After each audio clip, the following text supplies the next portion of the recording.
Ooh, what's happening, guys? Welcome to another edition of PWT Wrestle Times Live Show. Yeah, Dynamite's just starting. We pulled this off literally right on time.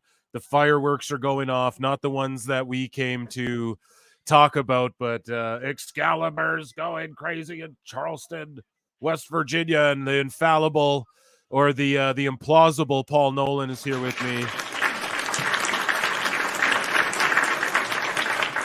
And yeah, so here, Paul Nolan, let me get you some. So how's everybody doing?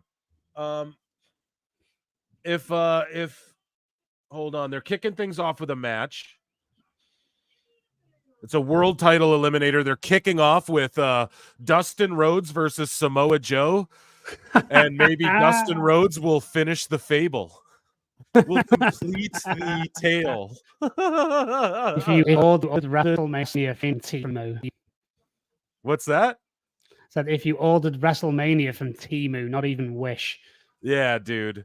Legit. Guys, chat. We'll get to you guys. Of course, members. We'll try and read all the member chats. If you really have something that needs to be said, don't be afraid to super chat or send a sticker or one of those little things. Oh, and Swerve just jumped Joe, so they had a match that people were actually kind of looking forward to, but Joe just gets jumped by Swerve, and nope, looks like this match is off the fucking table.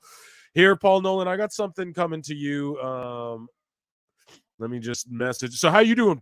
How you doing, Paul Nolan? What's up with you? You're muted, bud. 54 of you in here. Please hit the chat. Let's get up to like 40 likes here, okay? Exactly, yeah. And here's me trying to be all professional and an audio engineer and muting myself. So yeah, good man. I had a great WrestleMania weekend. Really thoroughly enjoyed it. Obviously, night one not quite as epic as night two, but yeah, just kind of recovering from that and absorbing all the media coming into this shit show tonight. Yeah, dude, no doubt. And so they just ruined the Joe match. Like, Joe just went through a table, so everyone went, oh, we can't wait to see Dustin Rhodes versus Joe. Too bad. Too bad. You don't get it. Here, I'm trying to send you a... You trying to send me a link? Yeah. That hopefully should work here for you, my guy. Renegade Zero in the chat just said, we got WrestleMania at home. I love that. Yeah, dude. Here, I'm trying to copy this. Sorry, guys, dead air, but I'm watching this fight. So Joe needs medical attention. And now there's no... Oh, we have to pivot now. So I don't know. We don't get the match, or Dustin Rhodes might actually have a chance now because Joe's hurt now. Is that what they're going for? This is just stupid. They're doing the reverse of what they should be doing. Oh my God. Like a Samoan and a Rhodes in a storyline where they have to pivot halfway through, like unexpectedly. Wow. Give me a break. Yeah, dude, this is just such a joke. Here, I'm getting Nolan. Here you go, buddy. Navigate your way through there, and that should help you. All right, perfect. Right. I Instagrammed it to you, my friend. Okay, guys. Okay, so how's everyone doing in the chat? Right now they're playing a promo for Chris Statlander, Renee Paquette's backstage with Orange Cassidy.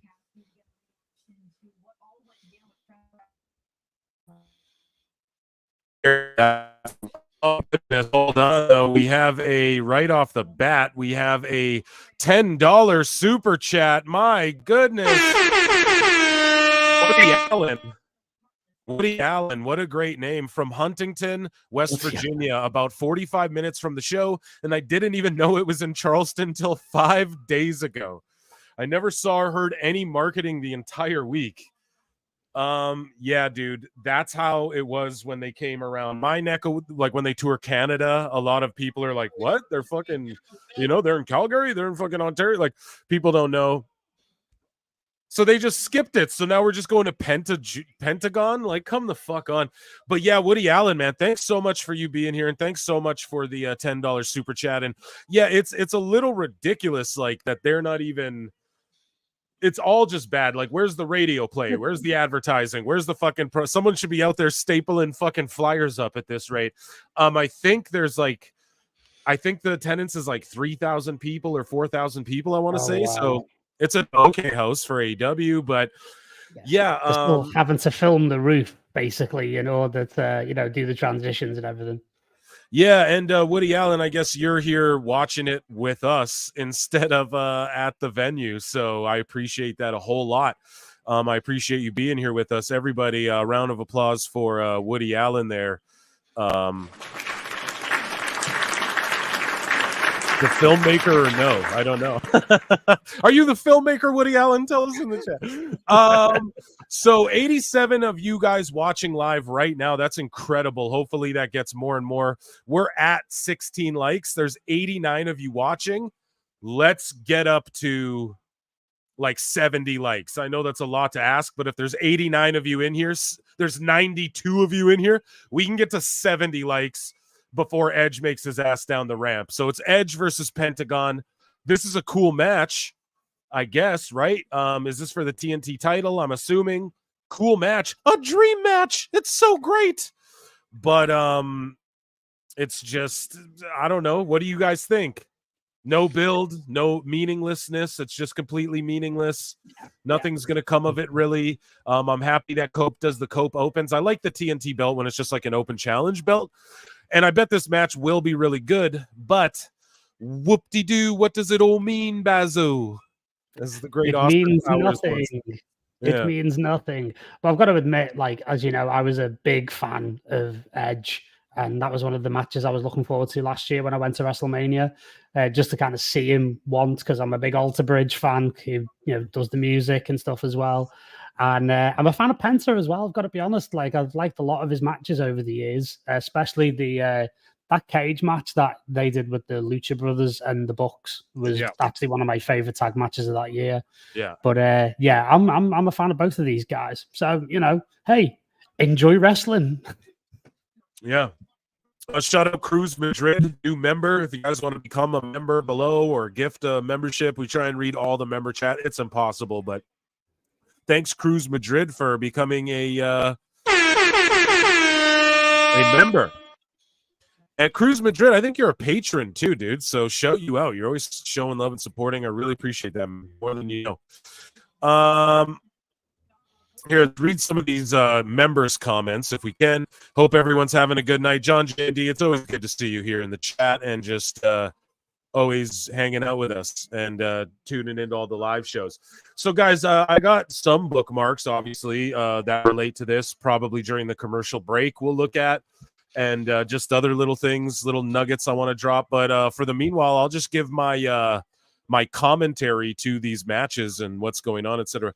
Kyle Mulkey, great work, Phil. I'll catch the replay, but I'm excited to see Tony fear for his life while on the phone with Dave Meltzer drinking his soda water in this video. It's great. Where is it? Great. Yeah, thank you, Kyle Mulkey, for being here with us. John JD, wow, last minute of the Big Bang Theory is really rough for AEW. Yeah, a false finish already on Edge. My word. Paul Nolan in this bit. Yeah, that's right. John JD, hope Penta and Edge is good, but knowing AEW, what I've wanted to be usually turns out horrible. Yeah, dude, they're it's already just Edge kicking out of shit. I think he got hit with like a destroyer or something already. I can't quite tell. Same happened when they came to my city in February. I only know because of my buddy who's a big AEW fan who lives 2 states away, zero local marketing. Yeah, we've all experienced that. Absolutely. Alt Jake, no, I still didn't go. Yeah. I've turned into somewhat of a fan of Penta. I think the guy's super marketable. Yeah, it's work that in the right spot, generate money. Yeah, you can with luchas. Penta is one of the biggest flops ever in AEW at no fault of his own. When we criticize AEW, folks, you guys got to remember, like, we are not talking about the wrestlers for like 99% of the time. It's Tony Khan. It's the management or lack thereof, the Bucks, the bullshit they're doing by playing this fucking show the brawl in footage. Grow some balls, Bucks, and show the brawl in footage or the brawl out, whichever the one where you guys got beat up. Play that footage, and then let's fucking see. Then let's see you guys talk that schmarmy shit. No, but this will be funny regardless. Whatever happens, this will be funny and entertaining for me. Oh, Woody Allen becoming a member too. Thank you so much, Woody Allen. You deserve a round of applause. Thank you so much for your membership. I appreciate that very much.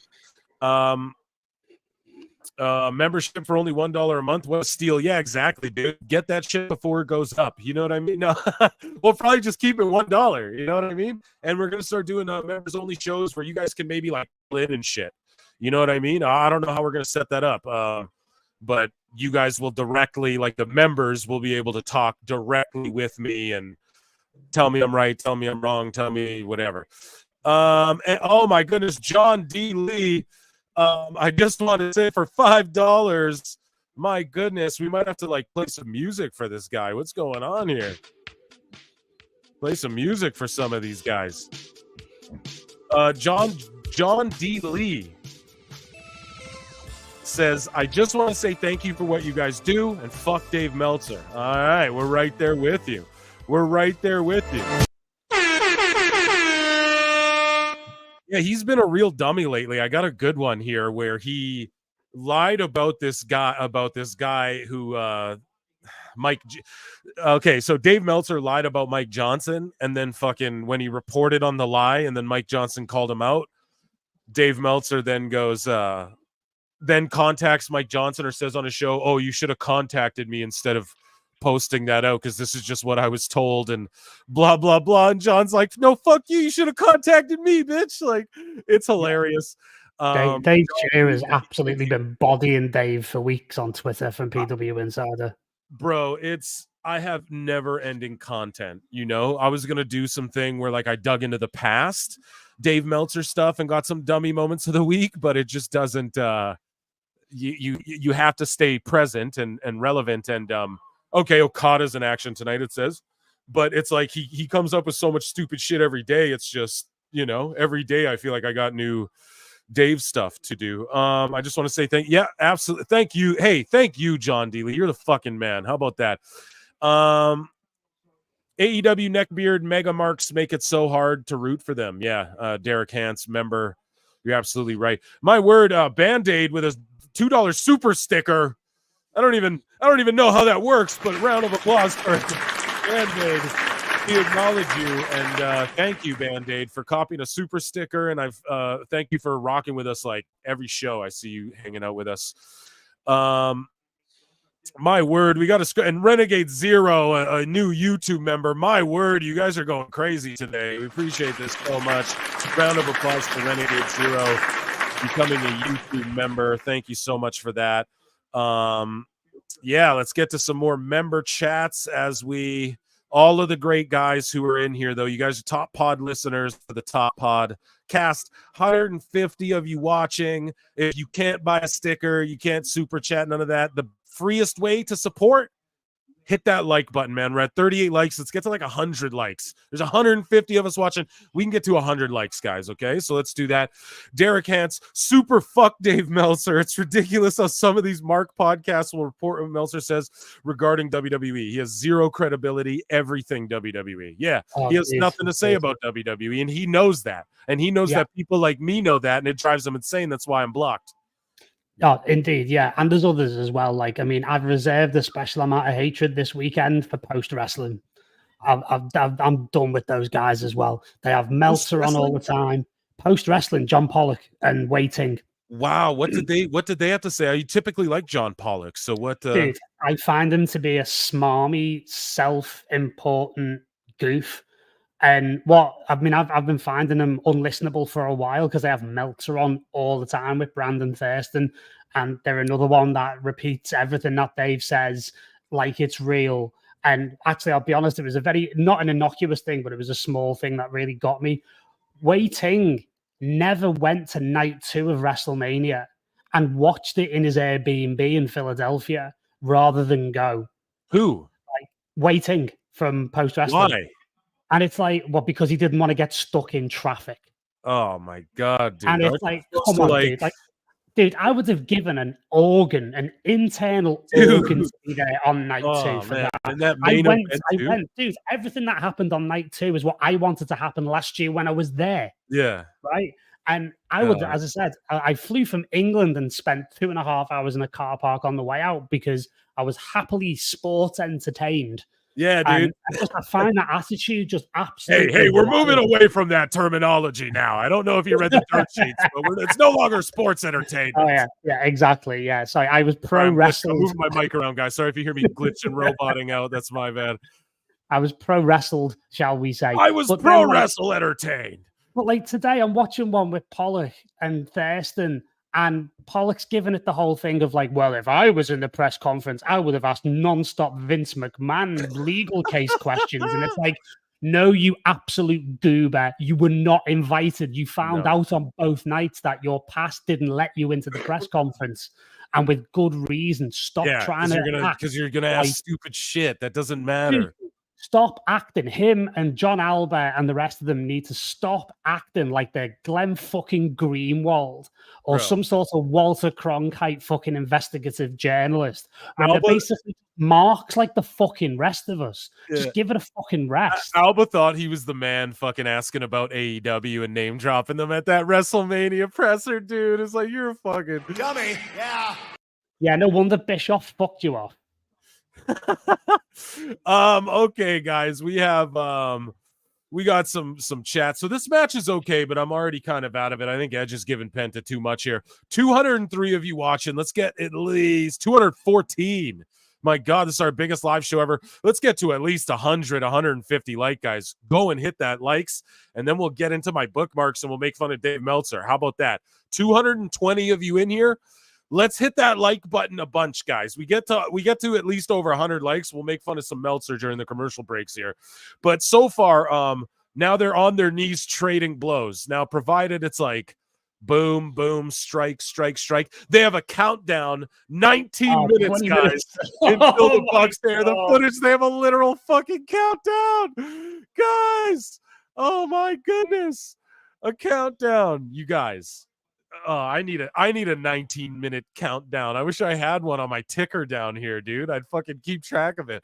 So 19 minutes, I guess. Stay rocking with us, and we're gonna get to the segment and see what these clowns have in store. Paul Nolan, what do you think of this whole desperate attempt? Clearly, what this is. Excuse me, pardon me. To like they're going to show what's going to happen. Punk was being more aggro than he let on. Jack Perry shot a double leg and got him down before he got the choke in. Like, none of that shit matters. What matters is that Punk talked shit on camera. So Punk was mad. Perry talked shit on camera. So Punk got mad and irate. We already know that, so it doesn't matter. And then apparently Perry told Shivani to go fuck himself. So that's all that matters to me. Like, that's a smack incoming. You know what I mean? You're getting a smack, Perry. Nothing they can show us is going to sway anyone's opinion on this whole thing. Nothing they can show us is going to sway anyone's opinion, dude. It's just, this is goofy behavior, man. It's trying to pop a rating. Cody Rhodes popped an astronomical, a 3.1, almost 3.2 for Raw. Him and The Rock. Absolutely insane. And then you got these guys trying to do this. They're all mad after WrestleMania. And maybe that's an okay angle. Like, Samoa Joe comes out, then Swerve jumps him, puts him through a table. And then now later, the main event will be later in the night instead of to kick off the show. And then maybe they're trying to get people to watch the whole show. I don't know. But sorry, Paul Nolan, your thoughts on this like desperate attempt at like Joe versus Rhodes and fucking, and playing the brawl out footage. It's over. It's over. Tonight, they have admitted defeat without even realizing that they admitted defeat. They have raised a white flag in a non-existent wrestling war.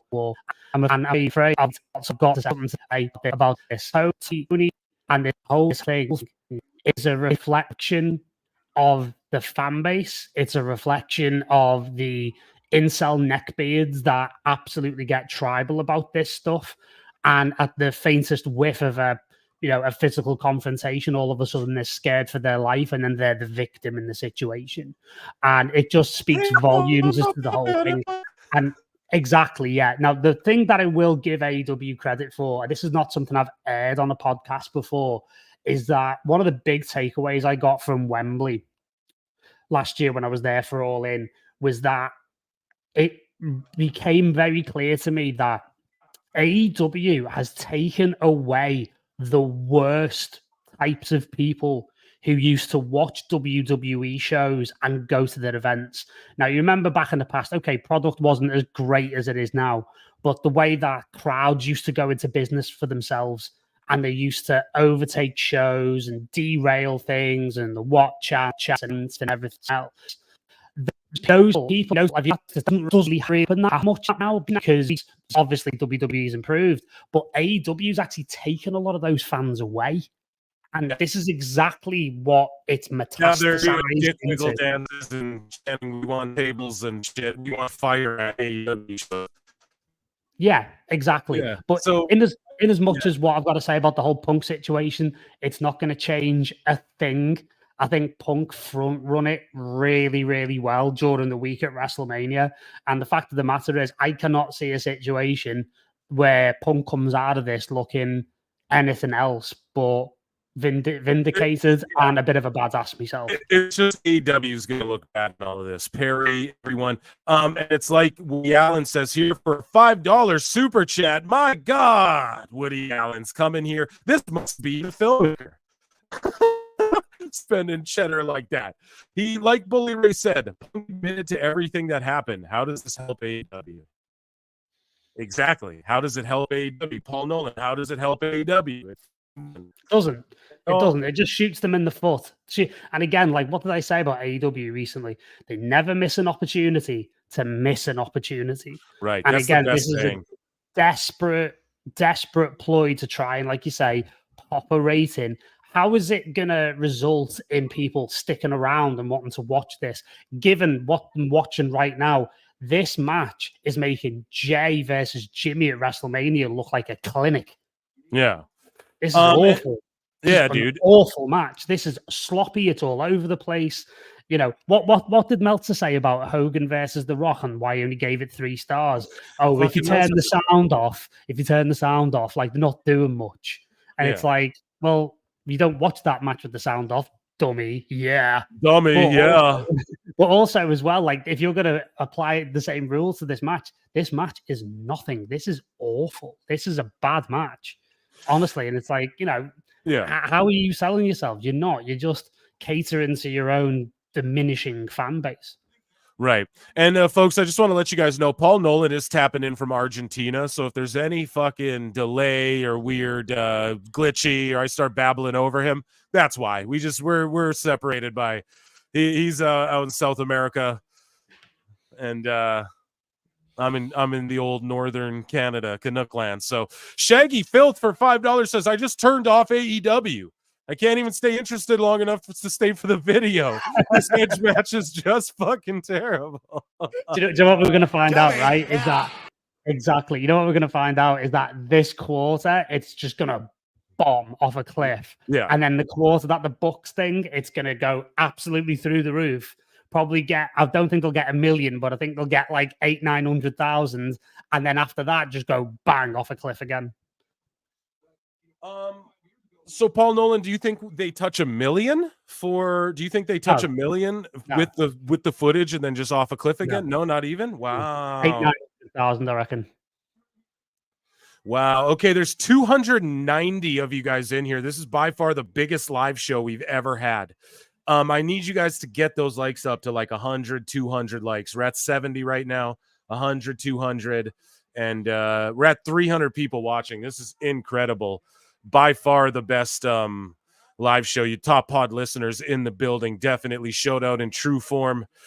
And let's try and get the likes up though to like thank you. I just saw it jump up 10. Thank you guys. So let's get up to like 100. 150, something like that. I just appreciate you. If there's 300 watching, we should realistically have like 200 likes, but 150 will go into my book. Phil Marks, bookmarks. Hey, Phil Marks, bookmarks. And Miguel gave 99 cents to just say nothing, to just say hello and say, I'm here and what's up? And I'm happy to be part of the festivities. Miguel, thank you so much. You're the man. Thank you so much for that 99-cent super chat right there. just to say nothing. I'm going to try and get to some member chats here as much as we can. We read that one. The fucking guy says we now when talking about AEW. Yeah, Meltzer. Yeah, dude, he's full on. Like, it's just he's on the team, bro. It's if it hasn't been apparent, you know, we've all been saying it since day one. Some of us saying it before other people have been saying it, but it's just going to be funny to see this dumbass footage segment with all y'all. Yeah, dude, I'm so happy. 311 of it, 12 of us are going to fucking watch this together, and it's going to be so epic and funny. Renegade Zero says it's sad to see legends like Dustin and Edge go out like this. AEW is so mediocre. Yeah, you know, Edge is one of those like WWE for lifer types that I feel like, or a lot of people thought he was like a WWE for lifer type. And he let a lot of people down with him going there. I don't ever blame him, but he did let a lot of people down. Yeah, I think it's definitely compromised his legacy. Yeah, I would be willing to accept that argument. Who else do we got here? I agree 1000%. Awesome. I feel the same way. Awesome, Derek Hans. The best shows right now are Cornette, PWT, and Booker T. Yeah, not enough people know how fire Booker T show is. His co-host Brad adds so much. They're the fucking best. I love that show. I love Booker T show. I love it. I love it. And I couldn't agree with you more. Yeah, maybe just going on the Booker T thing for a sec, Phil. Do you think we get the footage of Booker T and Punk going at it backstage at NXT after this, or what? No, I know it's gonna happen. Since we're digging up old footage, I got the footage of when Booker T and Batista went face to face. Such good shit, pal. Yeah. Booker T and Batista went face to face on the beach on the build up to SummerSlam 2004. God damn it. This is such Mark shit. It was a cluster trying to get out of their Sunday, but it was totally worth it. Yeah. Imagine you go to that. Imagine you don't go to that fucking Mania night too if you have the chance. What a fucking Mark. Oh, we got Alt Jake saying Paul Nolan's preaching the truth, Daddy. Fact, John. I watch Cornette regularly. Don't miss a show. Then I found PWT. This is right there with Jim. Man, Derek Hans, fucking thank you, man. Because I got something to tell you, Derek Hans. You, the PWT listeners come in here and they go, oh man, your show's like, man, my favorite show is Booker T and PWT, or Eric Bischoff and PWT, or Jim Cornette and PWT. And I'm sitting there going, you mean the best wrestling podcast in the fucking world? Jim Cornette has the #1 wrestling podcast in the world. You guys compare me to that? Wow. I just like, we're 1 year old WrestleMania weekend a few days ago. I never thought in 1 year I'd even have 10 neckbeards listening to me, let alone 400 fucking people almost watching live and us hanging out. Like, so Derek Hans, man, you're the fucking man. And thank you. That means so much to me. Especially as somebody who always wanted to do this, but was like, no, I don't know. I'm a writer. I work in entertainment and shit. And I just like, I always wanted to do this, but I kind of just shied away from it. But then it's truly something I think I'm supposed to be doing. So Derek Hans, you're the fucking man. Let's keep going through these chats here. They have a timer, bruh. I know it's gotta be a troll. We're moving down. Here we got some. Okay. I got to get a super chat here from Derek Hans. We were just putting him over and then he comes and puts me over even more. Gonna play you some tunes. Derek Hans with $9.99.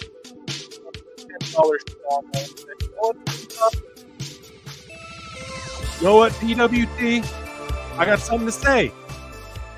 What does Derek Hans have to say? My good friend, my good member. I hope I'm pronouncing it correctly as well, Derek Hans. How hilarious was it when Brandon Thurston asked TK about cutting talent, and the Mark Goof answered by saying he paid a wrestler's year salary for a song? What? I don't even know. Yeah. So he did. So basically, he was like, "Well, what about all the talent cuts and budget cuts and everything else?" And Tony just went, "Yeah, well, I've been very active in acquiring free agent talent and spending a lot of money. I mean, I've been investing so much in production. And if, for example, tonight I spent more than what I'd pay some talent for a year just for one song." And he was saying it like it was a good thing. Oh my God. And then you guys know, because we've been covering it, Tony Khan's been lying about the boys and their release. They completely fibbing about it. Okay, the lights just went out on Edge. Malik. Oh, Oh, maybe it's the Undertaker. Look, he'll do a choke slam and he'll shock him. Oh, it's Julia Hart. Oh, the TBS champ and the TNT champ. Brody King's jumping edge. Okay. But back to what we're talking about here, though. Tony Khan lies about the boys. And then there's the word, oh, no, I'm bringing the boys back. And then Anthony Henry, the workhorseman, he's like injured. Tony releases him. And then Tony goes, and then Tony gets interviewed. And they're like, well, why would you release him? He goes, oh, yeah, Anthony Henry, when he's actually off injury, we're going to bring him back. So even those releases, this guy can't even like release people, you know, and keep them released, dude. It's just such a goofy shit show, man. So yeah, I don't even know. But Derek Hance, thank you so much for the super chat and just being an awesome guy. 365 of you guys watching live. Let's get those likes to 200, Daddy. You guys surpassed 100. So at the commercial break, we will go into Phil Mark's bookmarks. And yeah, we're going to keep trying to read member chats here, guys. There's so many of you in here, though. I don't know if I can get to them all. So again, stickers, super chats. That's how you for surely get your voice heard on the show. Members only show coming soon, though. So thank you, members, so much. Paul, what do you look like you got something on your mind there, my friend? Of course, yeah, of course. There's a couple of things there. One, do you reckon Brody King, while he was beating on Edge there, was going, and that was what you said about my friend last week, you fucking... and the second thing is somebody asked about, like, if Punk uploaded, or if the footage is shown, does Punk have to stick to the NDA? There's no NDA in place regarding the Jack Perry thing. Oh. The NDA is only in place to cover Brawl out. Yeah, and that's the footage they won't show. You know what I'm saying? Here, Miguel, earlier you super chatted and you said, what's up? And you just sent $1 and we didn't show any chat. So there you go, Miguel. What's up with you, dog? It's good to see you again in the oh my God, they have Lion Hook shirts. Do you see Jericho wearing this fucking Lion Hook shirt? Oh, and then he's with Shibata and fucking Hook for some reason. Wow. So great. Oh my God, the stench of death on Hook right now. Who said, someone made the funniest joke. They were like, oh, Shibata. I think it was Hairline. He's like, Shibata, I had one of those at lunch or something. It's like, oh, yeah. Like, have you ever had the chicken Shibata? It's really nice. Yeah, my God, man. No, I love Shibata, but fuck, man. It's just Jericho and Hook. Like, if I was Hook, I'd be like, no, I'm not doing this. Like, fuck out of here, man. Guys, 400 of you watching. What the fuck's going on today, man? Miguel with another. Hold on a second. We got, you know, in the stars. Oh, the star rating's broken. No, our starred chats are messing up here. I see one from you, Miguel. Another one. You said you forgot to type something. Miguel with $5. For some reason, these aren't showing up in my starts, guys. So I'm sorry about that if it takes me a minute to get them. I forgot to write a message. I can't wait to see Spin. I can't wait to see AEW. I can't wait to see Spin AEW fans, and Meltzer will put. Oh, what you're Meltzering right now, yeah, Miguel? The spin AEW fans. The spin AEW fans and Meltzer will put when it's a joke video or whatever this video is. Yeah, you're absolutely right. And thank you so much, Miguel. You're the man. Over 400 of you guys watching. This is ridiculous. Make sure you hit that like and subscribe. That's the free way to support. You know what I'm saying, guys? I absolutely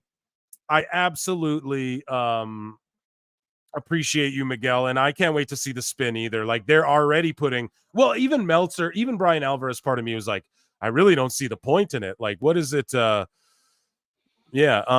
says it's your fault if you don't record the movie after the show. Yeah. Finally, Edge. I see PWT Pod on my live feed and I instantly click on it. Sorry, finally Edge won. If you thought Penta was winning, you are a mark. Yes, goddamn lights out, of course. Yep, perfect, bro.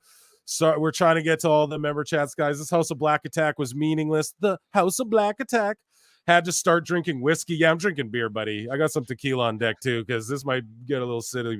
But then the Reds came on, so I'll just listen to y'all. Yeah, Woody Allen. The backstage footage is up next, guys. So tune in right now. Cruz Madrid, PWT and Paul Nolan, the Goats of Wrestling podcast. Hey, thank you so much. Oh, sorry. I had my soundboard muted there. Hold on. All the way from the UK. Yeah, man, you guys are the shit here. I'm trying to get to all these super chats. You guys are the best here. Thank you so much. And then we have Patrick Schaefer for $5. Let's give him an air horn. To the man, Patrick Schaefer. He said, I got something to tell you, Tony, and I'm willing to put $5 down to do it on PWT. Patrick Schaefer says, Tony's Twitter meltdown will be epic once he sees everyone call him an idiot for thinking this was a good idea. I'm surprised it didn't happen already. You know, someone took his phone away this whole Mania weekend, and you know what I mean? Like, even surrounding this, and he's been doing a bunch of interviews lately, and he's talking about how this is going to play into AEW Dynasty. How? how does it play into AEW Dynasty? How the fuck does that work? The Bucks are in the tag tournament. Okay, so what does that have to do with Jack Perry?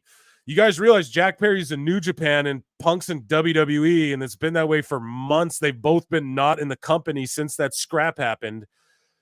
And you guys, for some reason, think this is a good idea. It's hilarious. I'm not even triggered by it, but it's not like compelling TV. Like, how many more tickets did this sell? Oh, we're going to air the Punk footage. So Punk's a big draw still for AEW if it did. Oh, the argument is, it did sell tickets. So then Punk's still your big draw or what? Like, it's just such goofiness. And yeah, when Tony Khan has a meltdown about this, Patrick Schaefer, our good friend, you tune into PWT Clips, Pro Wrestle Times Clips channel, and I will clip it, and you will hear mine and probably Paul Nolan and Hairlines and our other friends' reactions to that goofy nonsense as well when it goes down. Thank you so much, John D. Lee, with another $5 super chat. Jericho, the wrestling vampire, at it again. Yeah, dude. Paul Nolan fucking summates Chris Jericho pretty well. He's an energy vampire as far as sucking off this young talent. Pause. But he definitely, I don't know. He's trying to give himself the rub, it seems like. Pause. That's a mental image I don't want, Phil. Thank you. Yeah. So, but he I don't know what does Hook gain and what does he gain from this? Like, from rolling with Hook either. Like, I guess Hook gets to watch an experienced guy in the ring. I'm not saying Jericho can't help youngsters, but like, fuck, he bodied Takeshita, right? So, guys, the feed is black. Here we go. So Mark Briscoe beat Eddie Kingston for the ROH title at Supercard of Honor, to which now they're tag partners. Oh yeah, it's great. Everyone's friends here. It's the best place. Oh man, Renegade Zero with a $5 super chat. Man, there's almost 500 of you guys watching live. This is fucking insane. And all of the super chats and all of the chat, just regular chats. Thank you all so much. This is crazy. But Renegade Zero says, I got something to say before they air this footage. And Renegade Zero says, will someone close to Tony please get him some help? This guy is going to argue with 100 random people when this doesn't go the way he plans. Yeah, without question. Edge is now backstage talking to Mark Briscoe and Eddie Kingston with Willow Nightingale, and this is the most ass backwards faction ever. But people close to Tony do tell him shit. Wait, so now, okay, in a trios match, it's Adam Copeland, Eddie Kingston, Mark Briscoe versus House of Black at the Dynasty pay-per-view. Okay, that makes sense. I don't know, crazy random mixture of stuff. But anyways, someone close to Tony, get him some help. But the people who try, just, there's no one listening. Okay, this is a culture of people backstage in AEW who just think they know better than everyone else about everything. That's what it seems like. It's a bunch of young people who think they know better than the veterans. It's Tony Khan who thinks he knows better than the fucking people who came before him. Do you know what I'm saying? If Ted Turner knew 1% as what I know about wrestling booking, then WCW wouldn't fail. And then he's the worst booker on earth, dude. Newsflash, dickhead. Ted Turner wasn't the booker. Yeah, he wasn't a fucking booker. And you're not a booker either. You're a fucking matchmaker, like with wrestling dolls. Like, you play 2K, you fucking make your little shows on there, and that's. Yeah, have you seen the face on Shivani here, dude? He looks really, really awkward. Thank you so much, Renegade Zero, for that. I appreciate you so much. Yeah, dude, he doesn't look well, but I'm not trying to shit on him. But I think he. Oh, here we go. Here we go. Okay.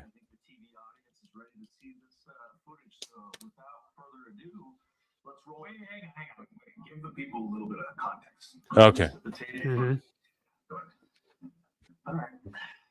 AEW. We're listening. It's happening. Review coming up April 21st. AEW Dynasty. Bro, so they know everyone's watching to see this, and then they plug Dynasty. It got me to think. The last time we wrestled these guys was at All In. I still have some wounds that they haven't really healed. It kind of opens up. So because they wrestled at All In, somehow the Jack Perry Punk fight ties into it? Because FTR are friends with Punk. Or were at least. The biggest match that we were about to be a part of. So these schmarmy heel pricks are baby facing. Oh, it was the greatest match we ever had. Whoever wins this match will probably be coined as the greatest tag team of this generation. The Usos. That's the Usos. Incident backstage involving two individuals. The first being the scapegoat in this entire situation, Jack Perry. Jack's a lovable kid, also from Southern California, just like us. Now, think about it. They just called Jack Perry a lovable kid.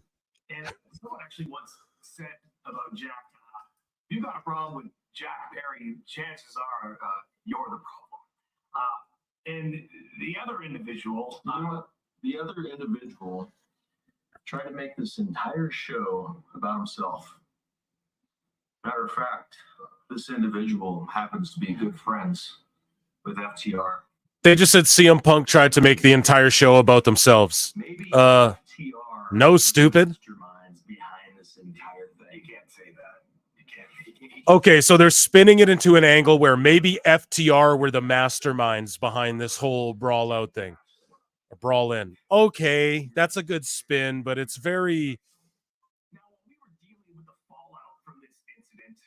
But it's very just like, well, then why was fucking FTR crying after Collision going, oh, there's a lot of people trying to be negative about, you know what I mean? Why is he saying that shit if that's the angle, you know? Better tell him to...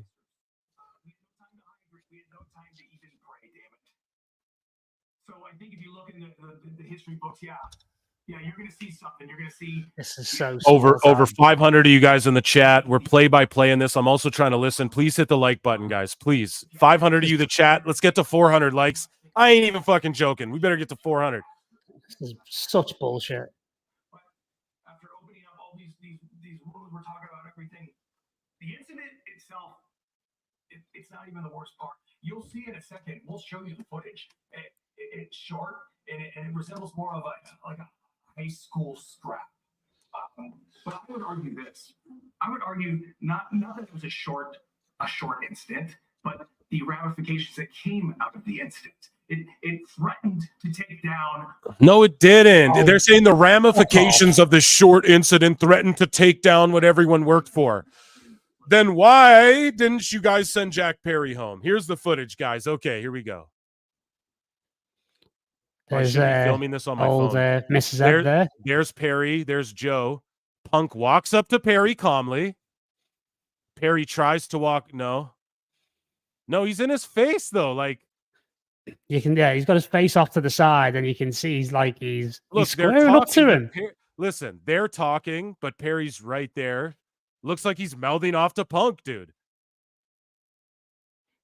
Look like he's talking shit to Punk. Punk's just stood there very calm. He's there very calm, looking around. He points over. He's looking at the producers. There's monitors right next to them. They're having a real argument, but Perry's God, Punk's went off on him there. Look. Yeah.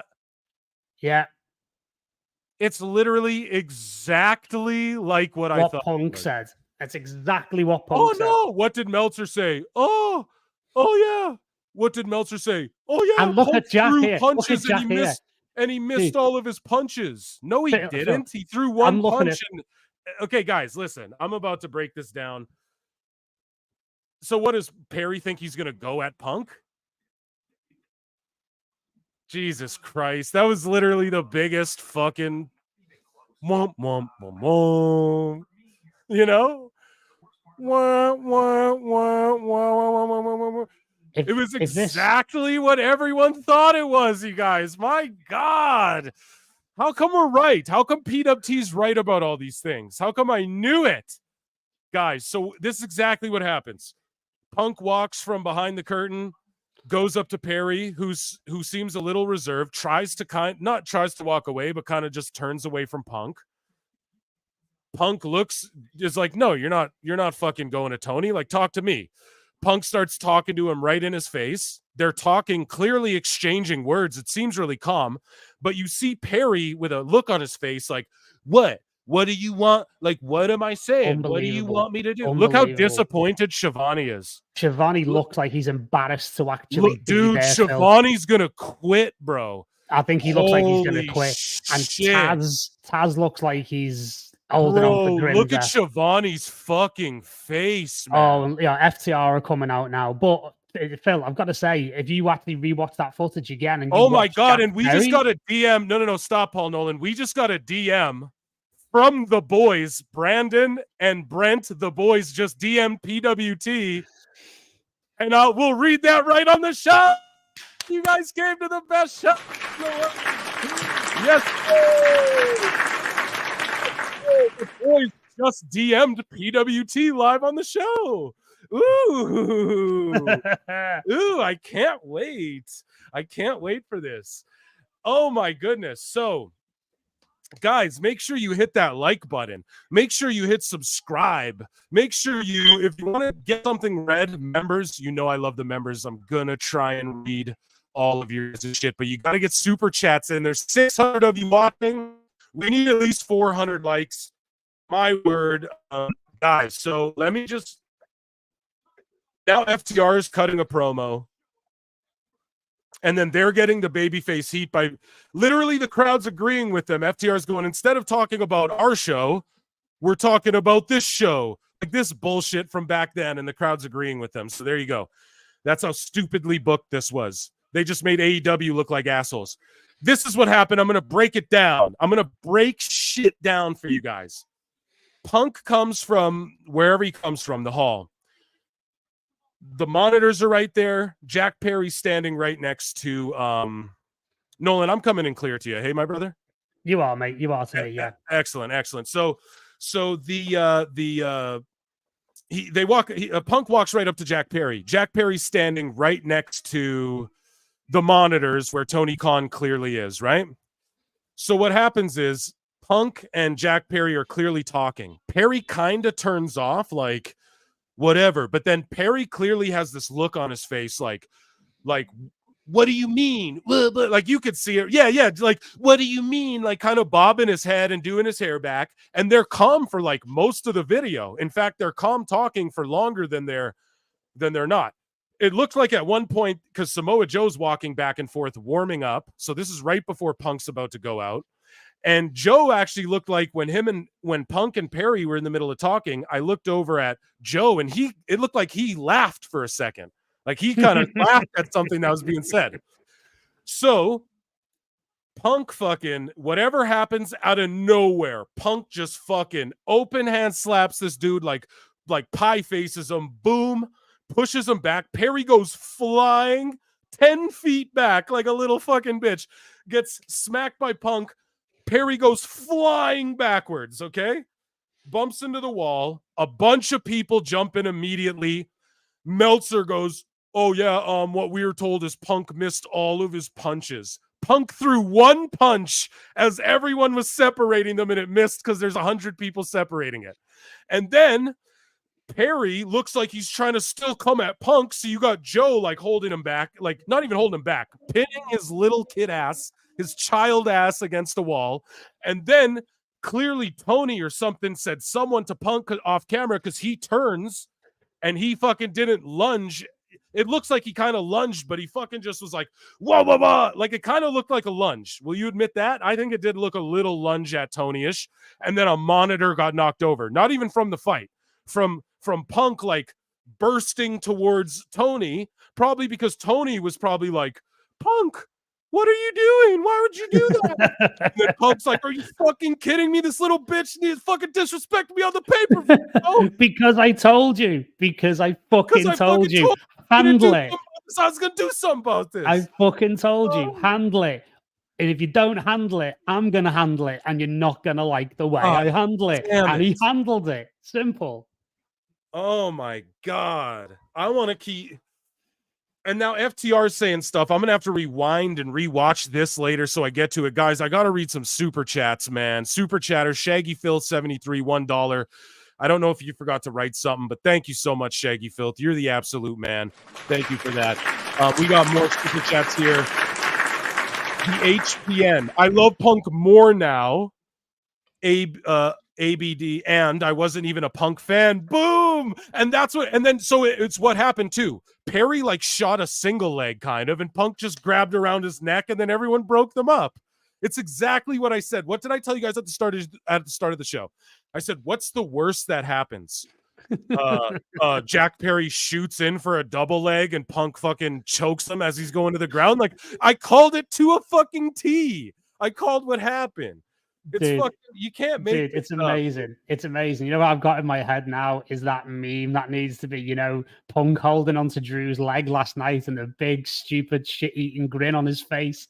Like, honestly, no wonder he's been in such a good mood last weekend. He's going to be absolutely on cloud nine after this bullshit. Oh my God, this is insane, man. This is you guys, if you're just tuning in, the Tate twins, who were just released by AEW, just DM'd me during this whole thing. And we're gonna read that DM. We're gonna read those DMs, man. We're gonna read them on the show, guys. So make sure you're tuned in. Make sure you're hitting the like. I saw it. We were at 700 people watching. The super chats are flying in. We're at 200 likes. Please and thank you. Get those likes up like 300-400 at least if we can, guys. Please, please, please. If we get to like above 400 likes, I'll read the Tate twins' DMs right here on the fucking air. I won't even proofread them first. I won't even proofread them. We'll just see what they said to me, okay? We'll just shoot them. And this is unsolicited. They DM'd PWT, okay? So amazing. Thank you so much, the HPN. This is my first time seeing you in here. I appreciate you so much. 700 of you guys watching. Please hit that like. That's all, and subscribe for more content like this. We got DC. Just found you guys and enjoying the stream. Yo, I just found you, DC, and I'm enjoying you, and I hope you enjoyed our coverage of that. We're going to hang out for a while, though. We're sticking around for a while. The tape was exactly what we thought. I should have pulled my phone out and recorded that, actually, but I'm sure we'll find it on Twitter. I'll play that for you guys in Phil Marks's bookmarks as well. I will play that for you guys. It'll be up on Twitter within 30 seconds, won't it? Exactly. Someone screen grabbed it for sure. So we'll play that, and then we'll read what the Tate twins, recently released by AEW, have to say to me. Now, I made a video on it that got, I think, 3, maybe 4,000 hits at Pro Wrestle Clips on YouTube, at Pro Wrestle Times for the long form podcast, at Pro Wrestle Clips. We have a video going semi-viral. I mean, 3-4K, it's pretty damn good, but the Tate twins saw it. And that's all I know, is that their message has to do with the video I made about them. Okay. And they DM me. So recently released. And just, yeah, thanks so much. I read that one. Thank you so much, DC. Edgar Chipperson, the young bucks fucking stink. Edgar Chipper, not Chipperson. Too bad it's not Chipperson. Yeah, the Young Bucks fucking stink. That they're little. I like how they kind of tried to spin it, like, oh, FTR. Maybe they put Punk up to it. That's a good little spin. I'll actually put that over. But Paul Nolan's face. No. I mean, it's shitty because FTR went out there and basically buried Punk in that promo after Collision. So it's kind of like. You know what I mean? It makes no sense. It makes zero sense because, like, what are you trying to do? Set up a match with somebody who currently is probably the number 2 or 3 star in the entire opposition company now, even while he's injured.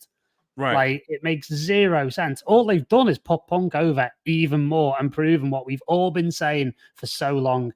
CM Punk does not have to pay his mortgage because he still lives rent-free in everybody in AEW's head. And Nolan, what do you think? What kind of rating do you think that popped? That's less than $1 million. Less than $1 million. So I think it'll get 800, 900. It'll get probably over 900,000, but it won't tip $1 million. And I guarantee this will just shoot straight back down now to about 750, 650, something like that.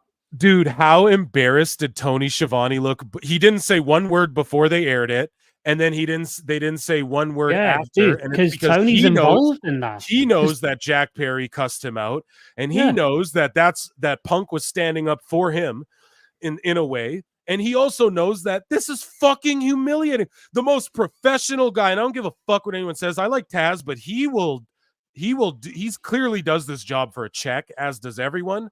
But Taz is there faking it the whole time. And we all know that, right? Like, we all have to agree. Taz is there just like, oh yeah, like go listen to like his TNA commentary compared to his AEW commentary. He's just not invested even. And so you have Schiavone, the most veteran professional guy at that announce desk, and he looks just disgusted, disappointed, distraught, and he's sitting there. He almost looks sick to his stomach. And fucking Excalibur, oh, this is great. We're gonna go right now backstage to the Bucks and see the all-in footage. Oh, fucking just ridiculous. I gotta get to some super chats here. Do you think the Bucks? Okay, $10 super chat from Jimmy Fingers. My God, Jimmy Fingers, we got to play you some money. You're paying me the money. I'm going to play you some music. That's play me some music and play me some money. Now, guys, I'm a beer and a half deep, and I'm fucking excited. That shit got me amped up. Now Will Ospreay's out there. We're going to play you some music here and answer some super chats. Jimmy Fingers 19 says, I had a question. And I want to ask PWT. I want to ask Paul Nolan. I want to ask Phil Marks. We'll play you some music, guys. Drink them if you got them. Smoke them if you got them. Do it if you got them. So Jimmy Fingers asks, do you think the Bucks were behind Punk not getting transportation to Wembley? And if so, do you think Punk might have already been in a foul mood, thinking he was being set up to lose his temper? Yeah, so I think, I don't know if he was being set up to lose his to lose his temper, specifically, right? I think that he just felt hard done by and slighted because he fucking was left at the goddamn airport, and he's the biggest draw taking part in the biggest and best match, as per fucking Paul Nolan, who was there in attendance at All In. Punk had the best match against Joe, and he was there, their real world's champion, their biggest draw, and they left him at the fucking air. They didn't get him transportation. And yes, it's not do I think it, Jimmy Fingers 19, you lovely motherfucker. It's I know it. Because go on X and look up the travel guy for AEW, who Brandon and Brent Tate had problems with too, which is why they were fired and accused of no-showing, was because of this fuckhead travel guy. And the Tate twins DM'd PWT. We're about to get into it, folks. I can't wait. So make sure you stay locked in right here, all 750 of you. But no, I know for a fact they left him there because they were avoiding him. They avoided that meeting. And the travel guy, in his Twitter bio, it says hashtag stand-in young buck. And it's him in the Bucks posing, and he's dressed like a buck. He's a Bucks fan. He's a buckaroo. And so he was in a foul mood. They were trying to sabotage his performance, perhaps. Maybe had him show up late to the building, but they didn't think it would like make him lose his temper and choke people out. That was the best case scenario for the schmuckaroos, as we call them. Paul Nolan, your thoughts? So yeah, you're absolutely right in everything you've said. He addressed it, Punk, in the Helwani interview, where he said like, it's a bit unprofessional to have your biggest star be left at the airport. But he said, look, I get like the blue line back home when I'm in Chicago. Like, it's no problem me getting public transport. And he was on the tube and figured it out. Yes, apparently he needed to ask for some help off people, and he got there. One thing, I'm just going to go off the script for a second here. Apparently this Will Ospreay promo is him responding to Triple H's comments about him not wanting the grind. Okay, well, I'll have back FTR and the Will Ospreay stuff. I could maybe do it later in this show. Him responding to, oh, I don't want the grind. No, there's no excuse you can make. You don't want the grind. You signed for fucking 8 years. You wrestle part-time.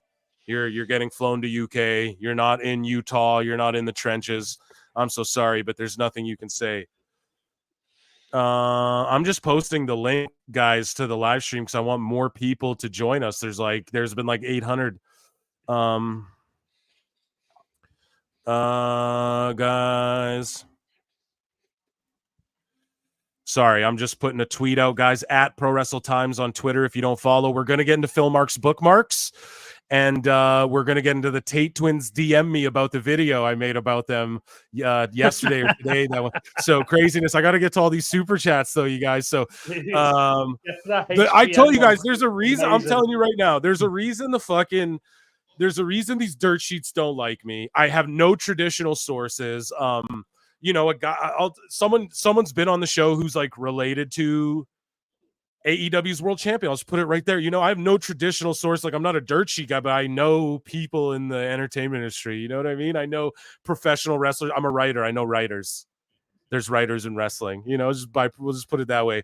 So I have no traditional any means, but these guys know that I say shit that's too spot on. So Dave just blocked me immediately. Because I said I know he knows he doesn't. I know that Dave knows he's being told bullshit, and he knows that I know that, you know, and that's why he blocks me. And that's what's hilarious. That's why SRS melts down on me. Oh, you're obsessed.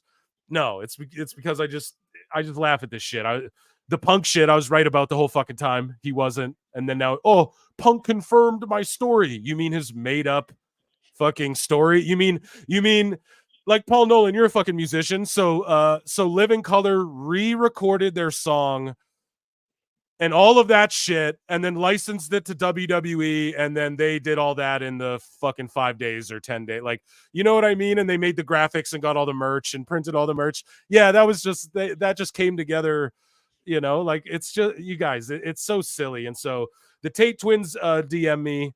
I'll read what they had to say, but I got to read these super chats because there's so many of them.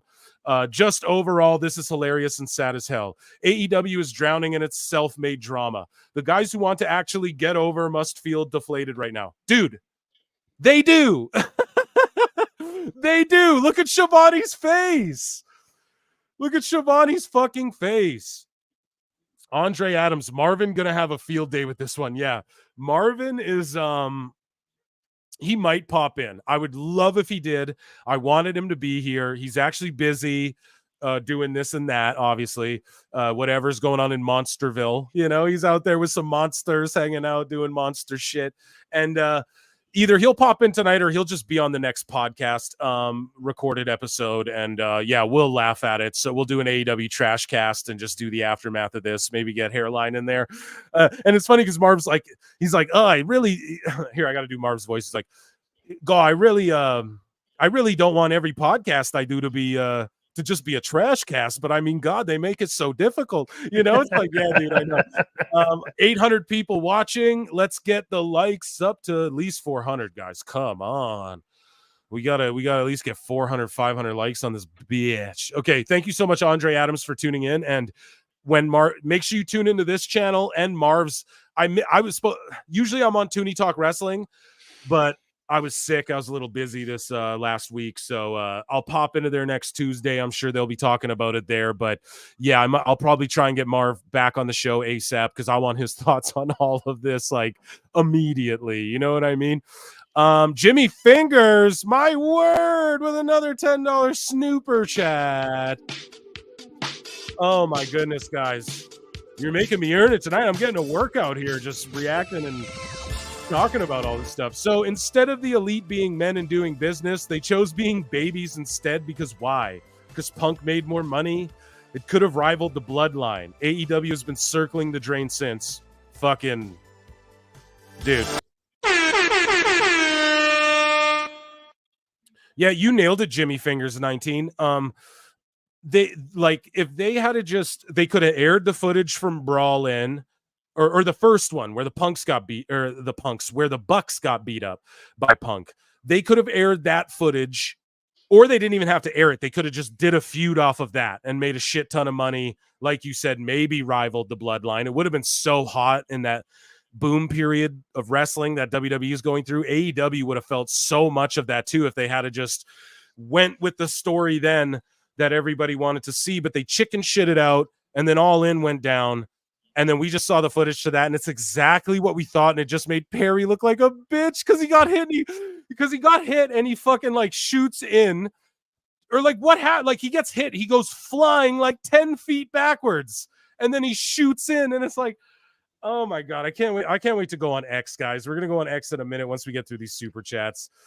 Jimmy Fingers, thank you so much. You're the fucking MVP right now, okay? I appreciate you a lot. And yeah, they've been circling the drain. And exactly, why are the Bucks mad? Why are they mad? Because it's not how they want it. He wanted to change and make the show about him. No, dude, they gave a whole show for him because you guys were crying so much, and it still wasn't good enough for you guys. You had to try and break glass on his show and shit. So and all the biggest houses and all the biggest gates and all the biggest ratings in AEW history are down to all the one merch man, sales one man only. One Bill Phil, not good enough. This is it my wasn't one Bill favorite Bucks. It wasn't the Bucks with their fake money confetti shooting in the air in their little entrance. It was fucking Phil, and they didn't like that. It's okay. This Phil right here, Phil Marks, rubs people the wrong way too. So I get it. CM Punk. We're right there with you, Punker. The HPN for $5 says showing one of your pillars being destroyed by a 45-year-old is oh my God, that's so true. Yeah, you just popped us. What do you want us to say, HPN? Thank you for the super chat. So good. Yeah, it certainly is a choice, to say the least. TSMA PG Tar 56. I don't know what to call you, brother. I'll call you TS. Even if this bumped their rating, don't we think this is just going to compound their declining ratings long term? Maybe at a higher rate than ever. Paul Nolan, what do you think about that? Absolutely. I think not only will it actually piss a lot of people off that is already watching the product, that still might have been a bit CM Punk adjacent. I actually don't think it recruits anyone to their cause either. It's, watching this kind of like inside baseball, IWC drama is not going to recruit new fans. And again, I think it actually really does risk driving people away. Yeah, and guys, if you're just tuning in, 862 of you, what the fuck? My mind is blown. By far our biggest live stream. The Tate twins DM'd me, who were recently released by AEW. I made a video about them. It blew up pretty well today. If you guys want to check that out quick, it's at Pro Wrestle Clips. And they DM'd me. Both of them. So I'll show individually. So from each of their accounts. So we'll read those. I'm going to read it to you guys. Get us up to like 400 likes and I'll shut the fuck up and read it to you. Yes. So I called it. Joe and Rhodes are going to fight tonight for that belt at the main event. I guess smart to kind of swerve them into like, okay, we'll open the show. Joe gets attacked. Edge comes out against Penta, and then we'll air the footage, and then but now there's a bullshit 6-man that no one cares about. So you're just losing all the fucking ratings. Like, they just don't know what's good for them, man. They just don't know what's good. No, they don't. And I've got to say, now, again, I don't really watch Dynamite a lot, and with good reason, based on what I'm seeing tonight. But on Monday, I actually got to watch Raw all the way through for the first time in a long time. And I've got to say, man, I am so impressed with how that show flew. Like, it's tight, it's well produced, it's night and day compared to what it was even a couple of years ago. And the 3 hours absolutely flew by. And honestly, I've got this picture-in-picture here now while I'm on the stream. But I've got to say, like, even picture-in-picture with low volume, it's like pulling teeth watching this thing.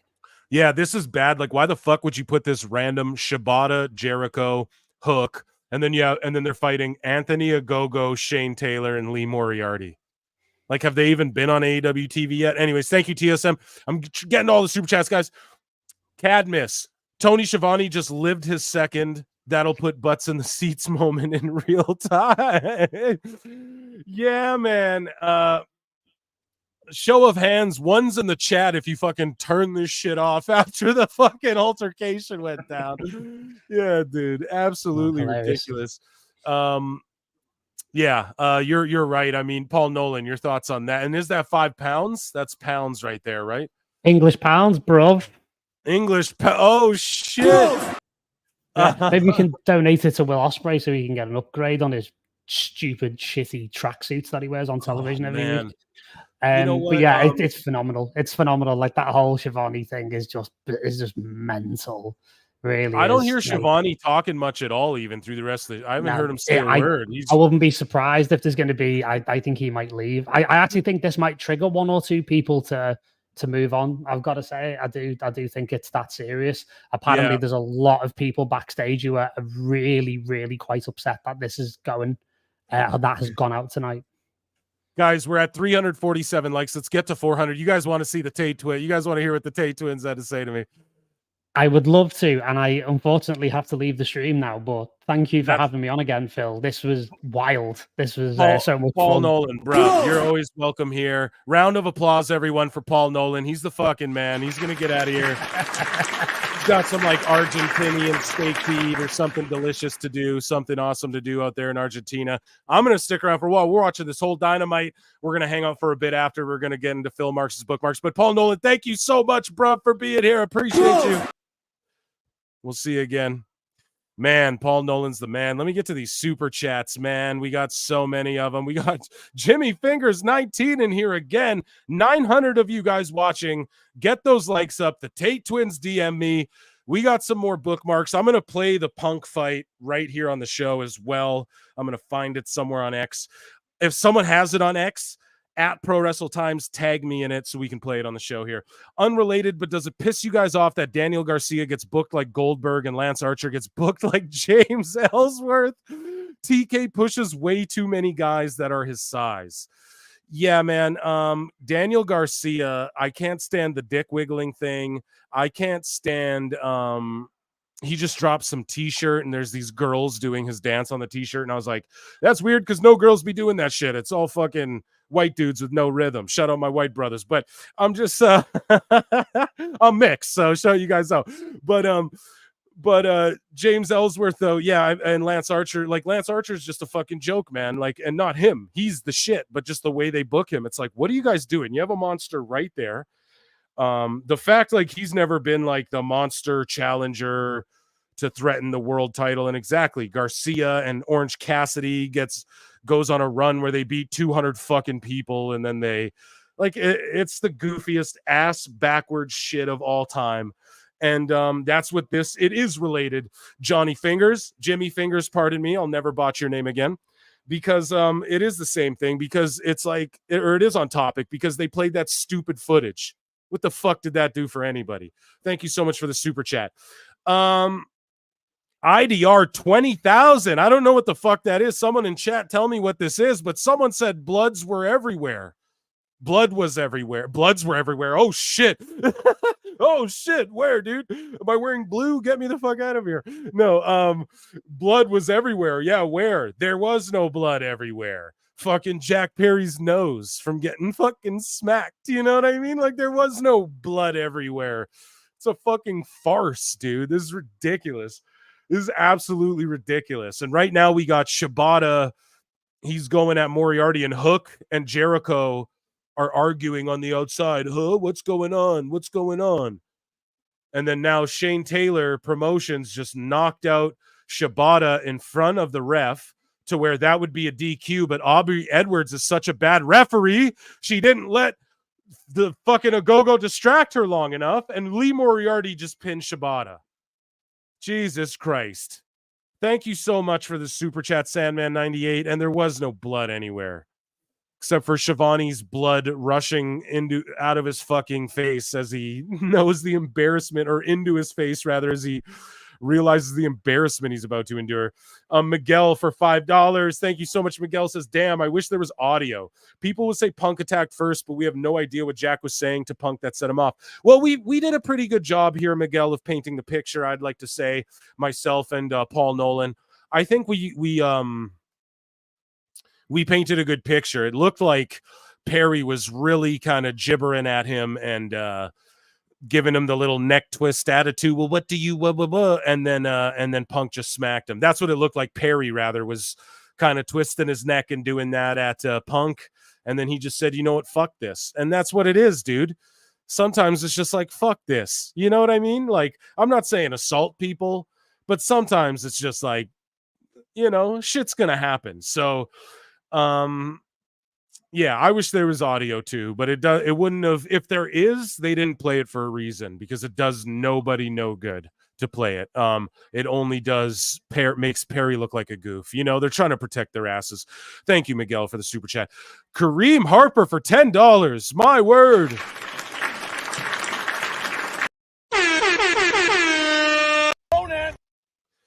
Literally tuned in only for footage. What I saw was Punk talking calmly. He takes a look back as to see if anyone else was hearing what Jungle Child was saying. Then he had to choke the chump. Yep. Dummy. Yeah. Yeah. Yeah, that's what's happened, guys. Dustin Rhodes cutting a great he's cutting a great promo here. No, Kareem Harper, you're absolutely right, man. Punk looked calm as shit. He did exactly as he said. He just walked up to him and talked to him and said, "What the fuck?" And Perry was doing the little neck jiving, twisting of the neck and this and that.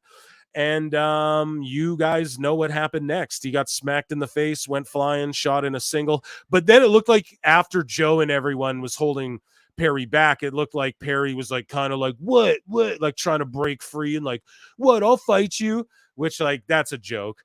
And then Tony Khan fucking Punk clearly did like turn to the side and like freak out, but it wasn't a lunge. It was like and you shut the fuck up, Mark. Like, it was kind of like a turning and you, like kind of point in his face, and a monitor gets knocked over, and it's and Tony's like, I feared for my life. How did that make you fear for your life, you fucking guy, man? That's a billionaire. That's privilege. You know what I mean? People talk about privilege. I'm not one of these guys who likes to throw that kind of shit around, but that's billionaire privilege right there. Like, come on, dude. Fucking, you go to the liquor store, you go to the corner store where I grew up, and you see worse shit than that. Come on. There's almost 1,000 of you guys watching, though, by the way. A round of applause for the PWT listeners. Hit like. If you're just tuning in, the Tate twins DM'd me about the video I made earlier. We're going to watch that, guys, okay? We're going to look at those. I'm going to put them up. I'll read them first, and then I'll determine if I should put the DMs on screen, because I'm not trying to. This isn't me like, oh, I leak DMs. No, but I'll just, because I've never interacted with them before, so it's just whatever they said to me. Okay, so I'll put them on screen if it's not like anything personal on there. Okay, but Kareem Harper, thank you. So there's so many super chats I got to get to, guys. For $5, Patrick Schaefer says Bucks just buried Perry Edge after he gave that promo last week, and Shivani with this footage. Tony Khan is worse than Dixie Carter, by far worse than Dixie Carter. It's incomparable, if that's how you say it. Okada's fighting a literal no-name jobber, beating him down. Oh, I'm glad Eddie Kingston had that whole tournament and Okada beat him for this, so we could just fight this fucking jobber for no reason. This show fucking stinks. This show stinks. It's worse. It is worse. And Shivani was embarrassed. I feel just bad for Shivani. He looked fucking disgusted. I'm actually going to tweet that out at Pro Wrestle Times on X if you guys don't follow me already, and everywhere else. I'm just sending a tweet out, so just don't mind me. Do a little dead air. Okada's fighting some jobber, giving him way too much, letting him chop him and shit. I'm just sending a tweet out. Guys, stick with us here. We're gonna read the Tate twins' DMs. I got some bookmarks too, some Tony Khan. We're gonna cue some flutes up for some Dave Meltzer. You guys already know what's up. And thank you so much, Patrick Schaefer, for the super chat. Yeah.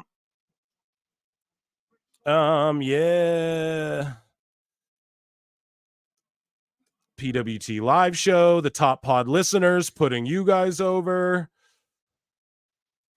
And I'm going to write Tony Schiavone looked so disgusted. Schiavone looked so disgusted before and after they aired that stupid footage that I told you all exactly what was going to happen. Footage.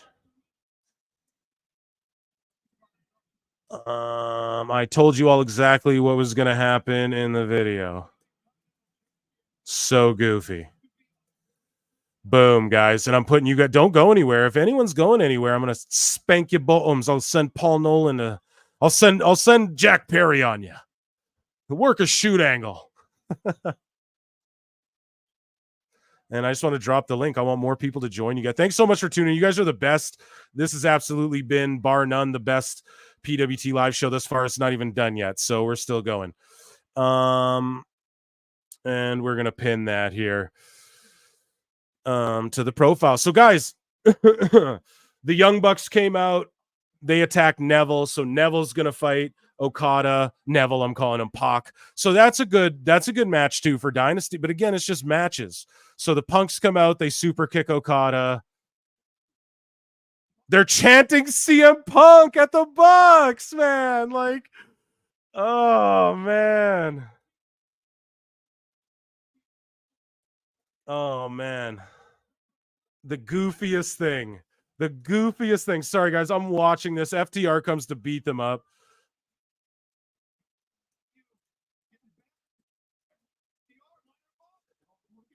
Okay, now they're lining up. Okay, they're going to hit a shatter. Oh, no. Okada's hitting with the chair.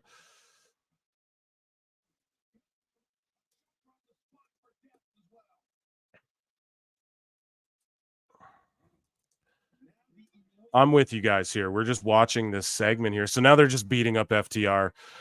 Guys, follow me on X at Pro Wrestle Times. This is ludicrous. I don't know where here. We got more super chats to read. Jimmy Fingers for $10. My word, dude. My word, Jimmy Fingers.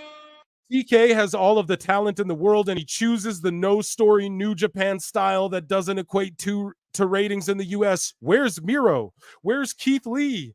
Malachi is stuck in six-mans, and Athena don't belong in ROH. Dude, Jimmy Fingers 19, you belong here with PWT among this community, man, because you exactly agree with your boy Phil Marks.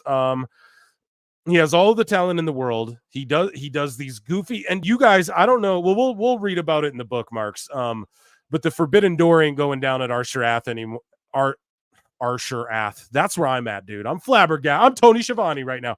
Arthur Ashe anymore. New Japan doesn't want to split the bill.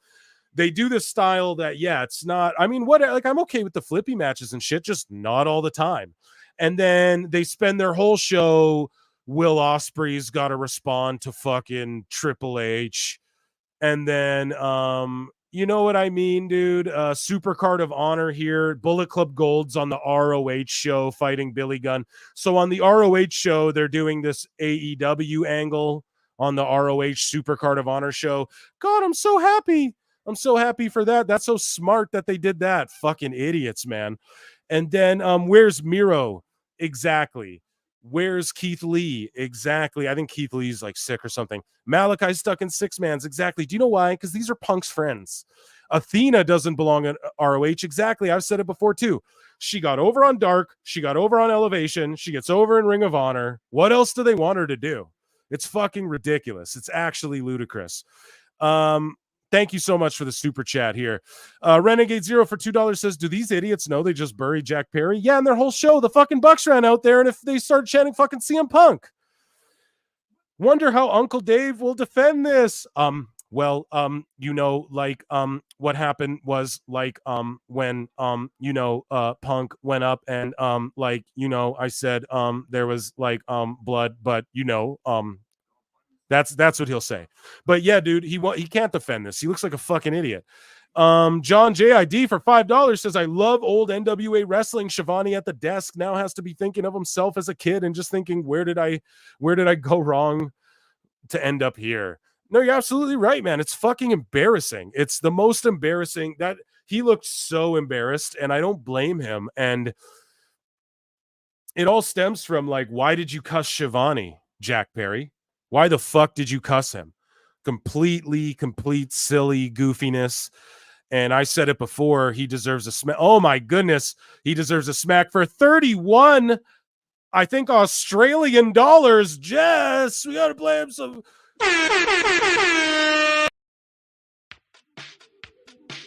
31 Australian dollars.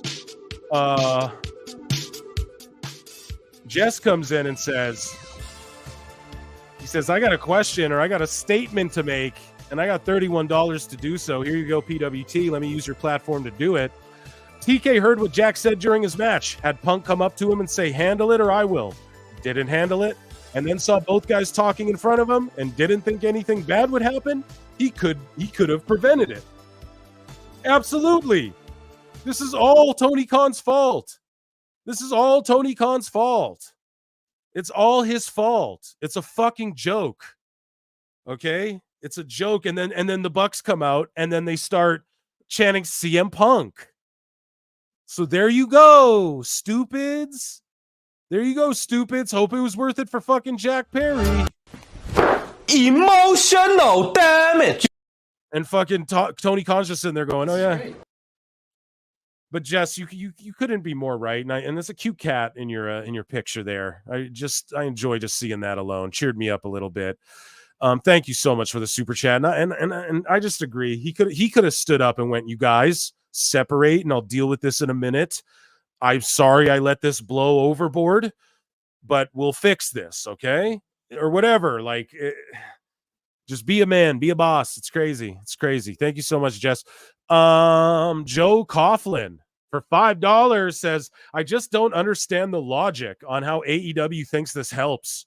I don't get what the logic was. Surely a group of corporate level adults know better. You would think that, Joe Coughlin, you would think that, but apparently not. I think they thought, we'll pop a rating, we'll plug the pay-per-view, but then it's exactly like I said. Like, what did they think? People were going to stick around to watch the rest of the show? They put a random fucking 6-man in the ring. Like, who gives a shit? And where's Jericho? I want his thoughts on this. God damn it. Thank you so much, Joe Coughlin. Yeah, and how there's no logic. It's illogical. This company lacks all logic. If you're just tuning in, the Tate twins, who were released by AEW, just DM'd me during the show like fucking 30 minutes ago, half an hour ago. And I'm going to read what they DM'd me on the show. We're going to talk about it. I'll read it no matter what. I might not show it in case there's other messages going back and forth. But anyways, Everett Todd for $2 says, why isn't Don Callis the on-screen authority? Or Jeff Jarrett? Or fucking Mark Henry? Or fucking Big Show? You know what I mean? Or fucking when they had William Regal? Or anybody, dude? Like... because because Tony Khan is the owner, CEO, GM, and creative director of fucking Mark shit. Thunder Rosa's coming out here, thank goodness, but no one cares about her as much as they used to anymore. No fault of her own. Looking gorgeous as ever. And they have like champagne for her. I'm missing a lot of the show now because we just been reacting to the Punk stuff. Zombie Boss for $8 Australian. I think that's Australian. Correct me, Zombie Boss, in the chat if that A means Australian. $8 Australian. I can't wait to see Jim Cornette's reaction. Yeah, me neither. Shout out Cornette. I dropped a video on Pro Wrestle Clips where Jim Cornette, I chronicled him beefing Peter Rosenberg and Peter Rosenberg going at him. So if you guys want to check that out, check out the channel. That video just came out. I think today or yesterday. And yeah, it's Jim Cornette arguing with Peter Rosenberg back and forth, like not in person, but just over like podcast / Twitter. They had a Twitter spat as well because Peter Rosenberg's always botching and fucking up. Like at the Hall of Fame, he said Thunderbolt Patterson was no longer with us. And it's like, and then Thunderbolt Patterson comes out and red pills the WWE universe. This fucking oath Christ. Thank you so much, Zombie Boss. I can't wait to see Jim Cornette's reaction either. Man, guys, there's so many of you guys in the chats here. This main event will be good. I do want to play-by-play it. 920 you guys watching live. I do want to get to member chats, but members, there's so many fucking people in the chat. So again, you know what to do to if you want your chat to be seen or read or shown for surely on the show. I will try and read some more member chats here in a moment. But I know what you guys want. You guys want to go into Phil Marks' bookmarks. You guys want Phil Marks' bookmarks, and you guys want to see what the Tate twins DM'd me. Now, it's probably nothing serious. Like, it's either going to be, fuck you, don't talk shit, or it's going to be, Yeah. You know, fucking Tony Khan's a goof. So Jimmy Fingers 19 comes in. What's your Twitter handle, bro? I'm a regular here now. So Jimmy Fingers, if you head over to X at Pro Wrestle Times is the Twitter handle. You see it right under my name there. And that's also, so the channel this is live streaming from is our main channel called at Pro Wrestle Clips. But there's also a YouTube channel called at Pro Wrestle Times where you get the live show replays and PWT podcast, which is the recorded show. And Jimmy Fingers, you're in for a treat, man. We've had Grammy winners on this show. Fucking Paul Nolan was just on. He's a world touring DJ. He's worked with some of the most famous European talents and DJs and shit. He studied under them, you know. And yeah, you get a good you know, we had fucking the guy who we had Reverend Dan Wilson. He invented the Phenomenal One moniker for AJ Styles. He was on the show. We have the best people on the show, and now you're a part of the community, Jimmy Fingers 19. I'm so glad that you're here. And yeah, at Pro Wrestle Times, man, everywhere on social media, and you come hang out with us. Thank you so much for the super chat. Phil Marks bookmarks, daddy. Phil Marks bookmarks and Phil Marks DMs, I guess, right? Both of them. I'm going to read these. Wow. Okay. So they, you know what? I'm going to reach out to these guys and I'm going to try and get them on the show. Now I'm not going to get them on the live show tonight, but I'm going to get them on the, I'm going to get them on a recorded PWT, I think, to tell their side of things. What do you guys think? So these DMs are open. Guys, we're about to get into Phil Marks bookmarks. We're about to read some DMs. Now, this is tough because I have other people's DMs under these DMs, right? That's I don't want you guys seeing too much. So I'm going to read these to you guys. I'm going to read you exactly what the boys sent me. 2 messages, both from the boys, both of the boys. Each sent me from each of their Twitter accounts individual DMs. So I'm going to read you what they said. I'm not going to show them on screen just because there's other DMs with other folk underneath that I just don't want you guys to see. There might be like something in there that I'm trying to skim through, but I'm like, I don't know if like someone has something here they don't want you to see. So the boys, though, they did. I wonder if I could screen grab this or upload it or something for you guys. It's nothing serious. So the boys, Brandon at Tate Twin Brandon, sent a handshake and a 100.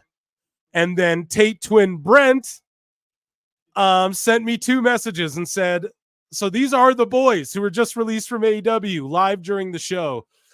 Just wanted to say my brother and I heard the podcast today. Thank you. You guys nailed it. Fist bump 100. Thank you guys. You really nailed it. Wow. PWT, man, putting us over. Oh my God. Hold on a second. We're going to go into Phil Marks bookmarks, but first, $100 super chat from Cried Wolf. What the fuck? What the We're going to play some music, dude. My word. Everybody, vibe break. Cried Wolf set the vibe. What the fuck?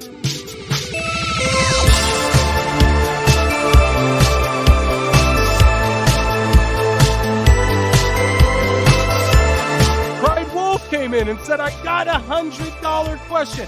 I got $100 statement to make. And I'm going to put my $100 wang down so you can read it on Pro Wrestle Times live show. My word. Everyone hates the dong talk, don't they? Too bad. We're playing your music, Cried Wolf. Music break.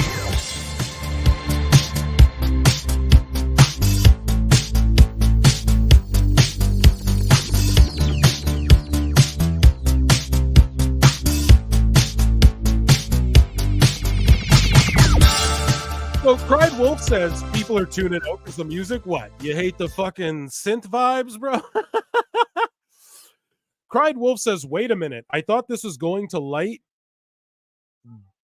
people. I thought this was going to my light bill. Oh, the joke is, oh, wait a minute. I thought this was going to my light bill. Okay, bruv, you fucking pop that. Conan! Thank you so much, Cried Wolf. So you just dropped $100 to crack a fucking joke? I can't thank you enough. You get the most almighty shout out ever in the history of the show. Thank you so much, Cried Wolf. Appreciate you very much. Consider spending $1 extra and just becoming a member. But yeah, everyone, round of applause. Fucking top pod in round of applause for Cried Wolf in the chat, guys. Joe Coughlin comes back in with a $5 super chat and says, speaking of Cornette, I really want to see his reaction to the Q5 dip in rating. I can't wait to see him react to Cody Rhodes's fucking 3.2. Thank you so much, Joe Coughlin, for the super chat. Yeah, I can't wait to see Jim react to anything. I watched Jim Cornette react to fucking Two Dogs Humping. Guys, did people dip out because I didn't show the tweets? Everyone's like, we just wanted to know what they said. So basically, if you haven't yet, go listen to the clip because we just got validation from the boys, Brent and Brandon, who both DM'd PWT and said, I heard the podcast today and you guys fucking nailed it. Was it my speculation? Was it the way we broke it down and said, hey, you know, it's kind of goofy how this travel guy's a goof and they're goofing around and Tony Khan can pay this and that. And so if we nailed it, I assume I'm right about the way these guys were paid and how they are like, hey, listen, we fucking, I don't know. Go listen to that clip. It's got thousands and thousands of hits. The Tate twins just verified the video and I am going to invite them onto the podcast. And hopefully they can tell their side of the story this week. Who knows? We got Mark A. Hicks, round of applause. Members, we're gonna try. Brad Becker says I'm definitely still here. Brad Becker, you're everywhere, bruv. I see you on the X everywhere. The boys, hey boys, if you guys are listening to this show, we're putting you guys over like Rover too. Because I fuck with the boys, and we even showed. So even in that video, we showed Supercard of Honor where they did the spot where like 100 boys run down the ramp and they're throwing them over the fucking rope, like onto Johnny TV or whatever his name is. And we're sitting there going, we're like, yo, they could have did this, like, so they fire the two boys and then bring in 10 fucking random jobber guys who can't even do a dive. Like, what the fuck? For Tony Khan to be like, what? Oh yeah, I don't need the boys. Oh, I'm fucking phony Tony Khan in the chat. This is hilarious. Chat is undefeated. Please let this nightmare end. Dynamite has 20 minutes left. And then Anna Jay's fighting fucking Mariah May. So how long is the Dustin Rhodes Samoa Joe match gonna go? How long is it gonna go for? Fucking 5 minutes? Like, this is stupid, man. This show's dumb. I'm gonna I want to hear that Will Ospreay promo. I will play it on the show as well if we can find it. But yeah, the boys said, just wanted to say my brother and I heard the podcast today. Thank you. You guys nailed it. Fist bump 100. And he said, yeah, you guys really nailed it. And I'm going to DM him right now on the show while you guys hang out with me. I'll play you guys a little tunes. Don't tune out of the show. You guys better fucking stick around. The synth wave is the vibe, bro. I'm just going to play some light tunes while I DM these guys back. And I'm right here with you. And I'm going to ask them to come on the show. Play you guys some of this stuff. The PWT OG theme. I got some artists too. Paul Nolan's working on some stuff. We're gonna have some like really cool music stuff going on these live shows as well right away. So here we go, guys. I'm gonna DM them and invite them.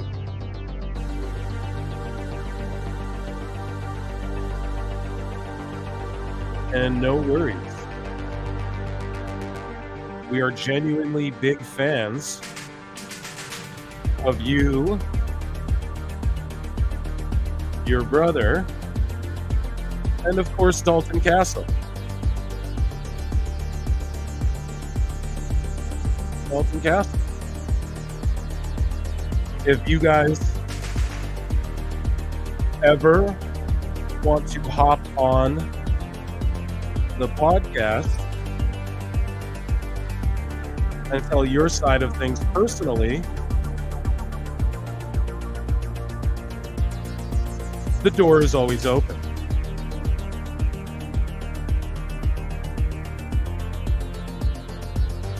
Thank you for reaching out And thanks for putting your bodies on the line for our entertainment. God bless. Boom. And I will copy this exact thing and I will send it to the other boy so that it doesn't seem like I'm only reaching out to one and not the other. Boom. Who's with us? Okay. Phil Marks Bookmarks. We're going to get into some Phil Marks Bookmarks. Don't go anywhere, folks. We're still hanging out. I'm a new member. Savage Wrestling Podcast is a new member. Shout you out. I've never heard of your podcast. I've never heard the show before. And how dare you get... No, I'm just kidding. Welcome, Savage. I can't wait. I will give your show a check out as well for becoming a member over here. And yeah, whether we agree on shit or disagree on shit, welcome to the podcasting world. Maybe you've been doing this longer than me. I actually have no idea.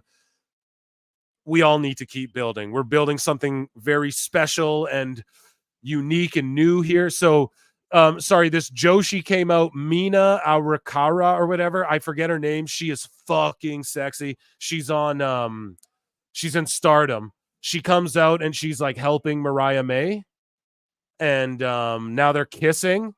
Yeah. HLA. Hot lesbian action. Yeah. So they just start kissing on Dynamite. Some people are cheering, but no one knows who this girl is the only problem. And so I don't know, but I'm here for her and Mariah May sipping bubbly and kissing all day.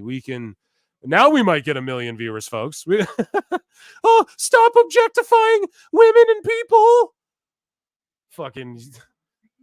Okay, now Mercedes Monet's backstage doing a fucking interview with Alex Marvez. What the fuck?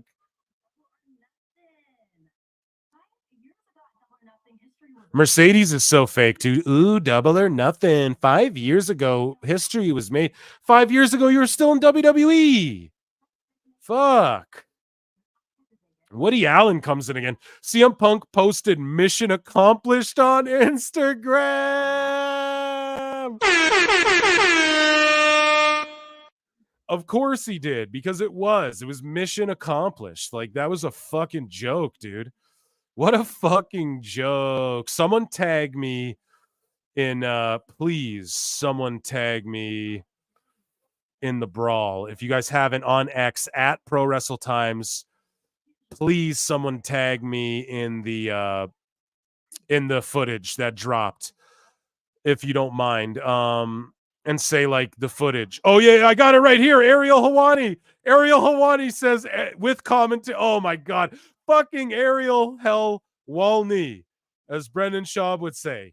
Yes, Ariel Hawani clipped the fight with what Punk said on his show about the fight. So we have it side by side. Jess became a member, a YouTube member. Thank you so much, Jess, for becoming a YouTube member. And shout out your cat, man. Fuck. I love that cute little kitty in there, man. Thank you so much for becoming a new member. Fuck it. We ball. Yeah. I tagged you in it. Savage. And Savage, I was joking before too. Hey, like, welcome. Let's collab maybe sometime. I'm so open to it. There's a wave going on right now. I've told this to Marv off pod. There's a wave happening right now in the wrestling IWC, YouTuber sphere, whatever you want to call it. And we're on the forefront of this shit. And we just need more people. It's not about, oh, we all agree and chill together. It's just okay, the lights go out, Mercedes getting jumped. It's just, we're so tired of every show is just people licking balls to get jobs. And every show is just people being disingenuous or doing shitty bits. Like, dude, I saw Vince Russo. Nah, I'm not even going to get into it. I'm not even. SRS will be like, oh, you're obsessed. Because it's, yeah. But we're going to play this clip. Let's go to Phil Marks book. Phil Marks bookmarks. Sorry, guys. You got to, if you're on the live show, you got to deal with me. You got to deal with me singing. I'm down for a collab anytime. Savage Wrestling, hit me up. I'll come to your show sometime. How about that? just hit me up in the DMs or wherever, and I'll come to your show sometime, and we'll fucking spread it around. You know what I mean? So that's what we got to do. That's what we all have to do. We all have to be riding this wave together, arm in arm, like two young bucks weathering the storm of fucking mediocrity by airing some bullshit footage. I can't wait for this, guys. I cannot wait. This is fucking phenomenal. I know you guys were waiting for this. Boom. Phil Marks, bookmarks. Here we are.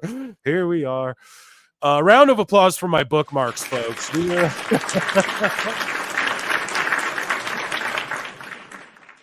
Guys, I'm getting over. I'm so happy that I'm feeling better today.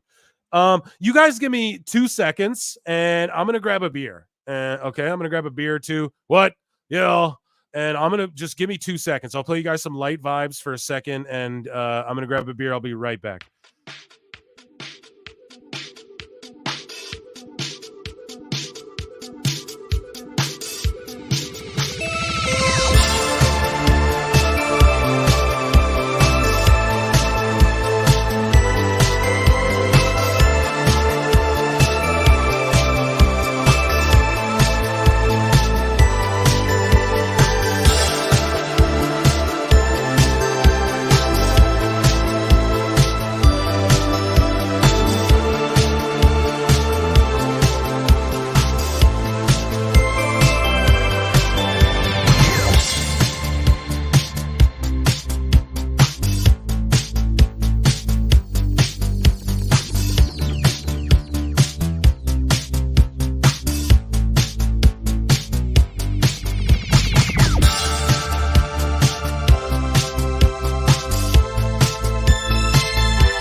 Don't tune out, guys. I know people are tuning out thinking the show's over. It ain't over. Still 500 of you rocking with us here. My word, another super chat from Woody Allen. There's arena footage and the fans are cheering Punk during and after the video. Oh my God. And it's not a shock to me that that's what happened, that they're cheering. And it's they were fucking chanting for Punk when the Bucks came out. They just made themselves look like the biggest bitches ever. And remember, Meltzer's like, oh, well, I believe it should be to bring Jack Perry back, right? Nope. Nah. Y'all fucking stupid. Nope. It wasn't to bring him back or do any angle with him. Nope. So just ridiculous, complete bullshit. We're going to watch it right here together. I'm sure you guys already went and crept it out on your own. Thanks so much for the super chat. People tuning out when I play the music. Yeah, come back in, guys. If you fucking trying to leave, because like, come on, I'm right. I just grabbed 2 beers. Okay. It took me a minute because I had to grab 2 beers. What? I gave you a follow on X, liking your content. You and Cornette are the reason I started this. The beginning of April. Thanks for the content. Yeah, Savage Wrestling Podcast. Thank you. Why didn't TK punish Jungle Boy for cursing out Shivani, Daryl from production, the doctor, etc.? He's a pussy. Yes, exactly. He is. We're about to watch this solid match between Joe and Dustin, and I guess they're giving Dustin a chance by having Joe kind of injured. You know what I'm saying? That's fair enough. That's 2 beers. What? I don't have my what on this new soundboard. I really need to fill out this soundboard. You know, I got some good ones on there, but we'll give it a fucking This is great. That's my new favorite one. This is great. So let's watch this together, you guys. Let's watch this together. Here we go. Here, I'm gonna turn my TV down because I've had Dynamite on the Shivani's back like talking, but so here we go. At the bottom, you see the incident. At the top, you see what Punk explained happened. Jack came back from his match. I was the next match. I'm sitting there. So Jack's here from his match. Aubrey Edwards is doing weird shit. Look at her goofing with the Jack came back from his match. Shit. I was the next match. I'm sitting there. I got being in the way. Joe's over to the left, pacing back and forth. Now, at one point, I swear I saw him laughing. So let's. Got people with me. I'm not going to say who they are, you know, because I got a lot of friends. Oh, no, he didn't have people with him. He didn't have people with him. No, he did. He didn't mean right behind. Like, and also, we can't see on camera. Are House of Black standing behind him? Probably. We don't know. We don't know. Here we go. So he walks up. So you see Punk right here in the right, and he walks up to Jack. So it's, You know, because he's already talking to him too before he walks up. He sees Jack. Like Jack is just standing there walking by, and you can tell Punk's Jack like, hey, came Jack. back from his match. I was the next match. I'm sitting there. And I got people with me. He's already talking to him. So you can see Punk or Perry stops dead in his tracks, like, oh shit, deer in a headlight look. I'm not going to say who they are, you know, because I got a lot of friends who work there, and I wish. Punk looks calm. Perry tries to like walk away. Punk says, no, be a fucking man and address what you said. Them all well, and I don't want them to be punished because they're friends with me. Punk's holding his title too. Like, it's not like he walked up looking for a fucking fight, guys. All this does is prove AEW is liars. These fucking dummies. Oh my God. Dummy, yeah. Emotional damage. All this does is prove that they're fucking liars because he has his belt in his hand. Like, he's not even trying to fight, dude. He's not even trying to fight. Like, and then look at how Perry's just looking at him. And then you see, like, the refs are looking now. This guy here with the headset's looking like, oh shit. This Jerry Lynn is who I want to say this is right here. Joe's off camera. Now, what they showed on TV, you could see Joe the whole time. So hopefully, You know, and I walk up to him and I'm just like, Jack, why do look, see, he even shoulder shrugs right. Ariel synced this perfectly. Punk goes, yeah, I walk up and go, why do you? And you can even see Punk shrugging his shoulders right when he says that. Jack, why do you insist on doing this dumb internet shit like on TV? Conversation, everything's calm, everyone's calm. You know, Perry's mouthing, blah, blah, blah. You just see him saying something. Okay. Fucking, it better be, I'm sorry for cussing Shivani. and he's just like, well, if you Look, he's kind of like, whatever. got a problem about it, do something about it. And I was just like, man, come on, man. You know, I would fucking kill you. Like, what are we doing? He looks over at Tony. He looks over at Tony Khan saying, are you going to do something about this? You know? And then Jack Perry said some shit. Look at that. And he's shaking his head. No, what is he saying to Punk? Don't look at him. What is he saying to him? Right there. Punk looks over. Watches the way his head turns. He looks over to Tony, and then Punk says some shit. Nah. Or, I mean, pardon me, Perry says some shit. Nah. Shakes his head. Nah. Like, whatever he's saying, and then Punk just I smacks would him. fucking kill you. Like, what are we doing? So he looks You over know? at Tony. And it just, you know, Punk says some shit to Tony. Perry looks, shakes his head no. Perry's touching his own face right now. it's like Chael says. Sometimes you just, And then Punk points out over there, like behind, and like, what are you fucking like over here or something? I don't know. Maybe he's like, let's go over here and talk about it or something. can't let you get close. Perry's saying like, no something, no something. You know, I thought I was doing a responsible thing, you know? And then you see Perry, he's like smirking in his face. Like, this is where I just don't like, bro, like fucking, I didn't punch anybody. boom. He didn't punch anybody. He open hand slapped this kid, dude. Look at, did y'all see that shit? I didn't punch anybody. Boom. I just choked somebody a little bit. Yo. Let's look at that shit in super slow-mo. Ooh. Boomed him with his belt in his hand, guys. His belt's in that hand. You understand? Oh, he dropped the belt. So he dropped the belt, gloms him. Perry goes flying backwards, still adjusting his hair.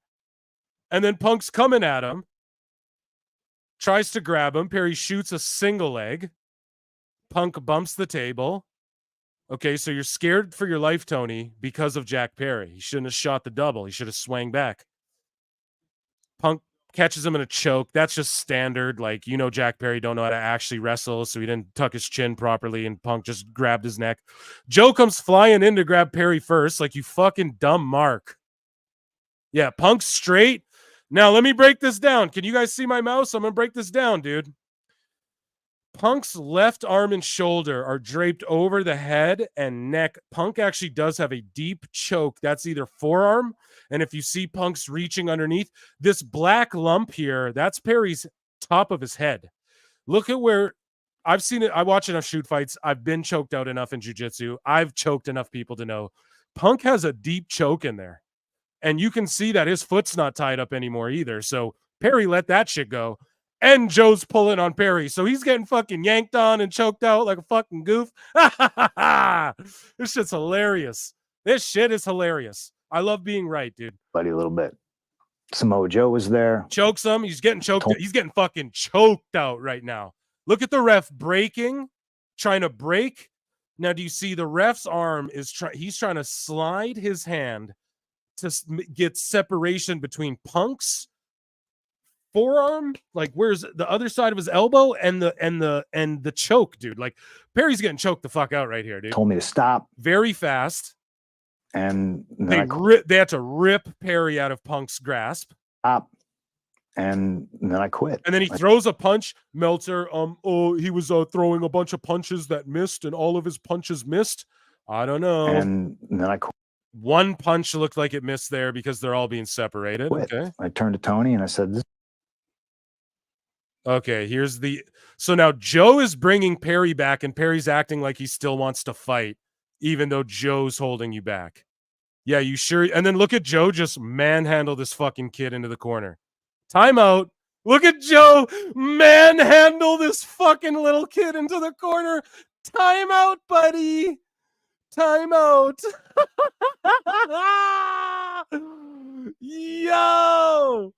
Yo, dude, I love this, dude. Thank you, AEW. Thank you, Tony Khan. I'm actually very appreciative of this.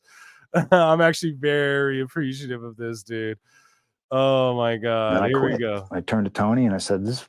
And then here's the lunge. This is actually pretty rank, but this isn't, I'm going to attack Tony. This is like I'm going to get in Tony's face, tell him he's a fucking clown, and I quit, you know? That's what this looks like to me. So I turned to Tony and I said, "This place is a fucking joke, man. You're a clown. I quit." Jack came back. Yeah, this play. I mean, here, we'll watch it in full without me pausing it the whole fucking way. Jack came back from his match. I was the next match. I'm sitting there. And I got people with me. I'm not going to say who they are, you know, because I got a lot of friends who work there, and I wish them all well, and I don't want them to be punished because they're friends with me, you know. And I walk up to him and I'm just like, "Jack, why do you insist on doing this dumb internet shit like on TV, you know?" And he's just like, "Well, if you got a problem about it, do something about it." And I was just like, "Man, come on, man." You know, I would fucking kill you. Like, what are we doing? You know? And it just, you know, it's like Chael says, sometimes you just can't let you get close. Let you get close. You know, I thought I was doing a responsible thing. You know, I didn't punch anybody. I just choked somebody a little bit. Samoa Joe was there, told me to stop. And then I quit. I turned to Tony and I said, "This place is a fucking joke, man. You're a clown. I quit." And I don't blame him for lunging at Tony like that. I don't blame him for that because, dude, he's so mad. It's like what he's getting in Tony's grill for that is like, dude, fucking do something about this. Do something about this. Like, bro, you're a fucking clown. Like I said so many times. Sorry, guys, I'm bumping my mic around. I'm trying to get adjusted here. He said so many times, hey, like fucking dude, do something, do something, do something. He ends up slapping him. He chokes him out. He lunges towards Tony. Okay, is that a lunge? Sure, dude. Has anyone ever been mad at you? Have you ever been mad at someone? Like, holy shit, you know? I've had moments like that with other players on my fucking basketball team and shit, you know? Like that's foolish. So, but he basically is getting in Tony's face, yelling at him like, "You're a fucking clown. This all happened, and I'm embarrassed. Like, I'm embarrassed now because you fucking made an embarrassment. Like, you allowed all this shit to happen. You allowed it to get to a point where I'm smacking guys and embarrassing my fucking self and embarrassing this company. Biggest event ever. And, like, it's your goddamn fault. You're a fucking goof. You deserve to be screamed at. Nobody screamed at you. Nobody spanked your ass." Right here, Jess. Yeah, he wasn't lunging to swing on him. He was lunging to get in his face and yell, "You're a clown, I quit," and point right in his face and say, "You're a fucking goof." And that's exactly it. And and then, I feared for my life. That's lawyer talk. That's bullshit, dumb talk for the lawyers so that Tony Khan doesn't look like more of a fucking idiot, man. And he's justified in firing Punk and all that. And let's read I got some bookmarks here. So let's read. Here we go. It looks more like a shove than a slap to me. Can't let you get too close. Exactly. Like Uncle Chill says, can't let you get too close, man.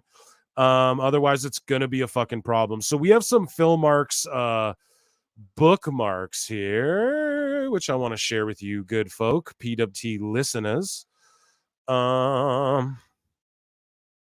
It's just ridiculous. Yeah, they're just getting cooked on Twitter. We're going to react to some of the Twitter, maybe look at some of the melties, scroll through my feed. So here's what Tony Khan said about why they're going to air the footage. Tony Khan has commented on CM Punk's interview, this is per Wrestle Talk TV, on the MMA Hour, noting that it was interesting timing ahead of backstage footage from AEW All In being set to air in tonight's Dynamite show. So Tony Khan says, that was interesting timing given where everything stands. For us, this is a decision based on the timing of our upcoming pay-per-view. So they're saying it was interesting timing for Punk to say what he said, if you're focusing on how everything stands in the whatever, right? So he's already, it's just like excuses, like, it's interesting you did that right before WrestleMania.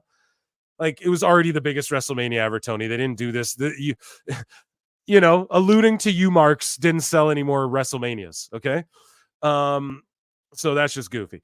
So moving along, he says, for us, this is a decision based on the timing of our upcoming pay-per-view, AEW Dynasty, and given where the Young Bucks stand going into the World Tag Team Championship Tournament Finals at AEW Dynasty, this was the right time and place for them to play this footage and talk about why it's relevant to them and AEW going forward and what this means going into AEW Dynasty. So basically, yeah, they tried to sell the pay-per-view. They used it to try and plug Dynasty thinking, we know, like, Ariel Helwani got a shitload of views for this fucking interview. Let me, try and shift it to get views on the pay-per-view and the product. And here's a 6-man tag with fucking Lion Hook and Lee Moriarty beating Shibata. It's just fucking joke of a fucking show and promotion, dude. Honest to God. And this is sad coming from me. Like, go listen to Pro Wrestle Times. If you're new here, go listen to the first podcast, youtube.com/@Pro Wrestle Times. Listen to episode 1. I love AEW. I have for a long time. It's just that I still do. Like, yeah, people go, it's good for the business. It is, at the end of the day. But also what it is it's a fucking joke. Or is it good for the business? I don't know. It's good to get people money who like maybe wouldn't make money wrestling otherwise. Or it's good for like Edge to go, he deserves, like, I'll never be mad at Edge for going anywhere that gives him $3 million. Yes, $3 million, I'll never get mad at him for any of that. So he deserves it, but it's just like, yeah, it's good for that. But is it good for like booking or clearly the backstage or any of that? Like, no, it's not. It's embarrassing Tony Schiavone. It's embarrassing fucking regarding everyone. So with that being said, here's some more Tony Khan. AEW. So this is him making a comment to Sports Illustrated about why he is airing the footage. And he says, AEW has a great track record on delivering what we advertise, and it is real footage. The Young Bucks will show backstage footage from All In, the most important event in AEW history, the world record holder for the most tickets ever sold for any wrestling record. Over 81,035 total. Dude, he's still hanging on to this fake number. You know what I mean? Like, it's such a fucking joke. He can't still be hanging on to this fake number, dude. It's absolutely embarrassing. By the way, Samoa Joe bloodied up fucking Dustin Rhodes. Dustin Rhodes hit a crossroads. That got the biggest pop of the night. And then Swerve came out and took the belt, and now it's almost like, and then Joe ran away with his title taken from him. So like, who's the heel and fit? This show fucking sucks. And I love Joe. I love Swerve, but this shit is trash. And Joe's probably embarrassed too. Anyways, though, Tony Khan bullshitting. The decision is based on putting on the best show for AEW, as well as driving interest for Dynamite and our Dynasty pay-per-view. How did this drive interest to Dynamite. This made people literally shut Dynamite off. How did this, like, man, Tony Khan really needs to get the fuck away from AEW. If he cares about pro wrestling in AEW, he will get his the toxicity that permeates around him the fuck away from it, dude. That is just, how did that help their fucking show? What a bunch of fucking idiots, man. Jeepers. You guys know I got Meltzer for you and Alvarez, so just give me a second on that, okay? I got some funny. Okay, well, yeah, we're gonna get into some Meltzer stuff here. I know you guys like it. I'm about to cue the flute. Before I do that, though, we do have a super chat from Everett Todd, $5 super chat. We'll play you some music, buddy. We'll answer this. Right here. So,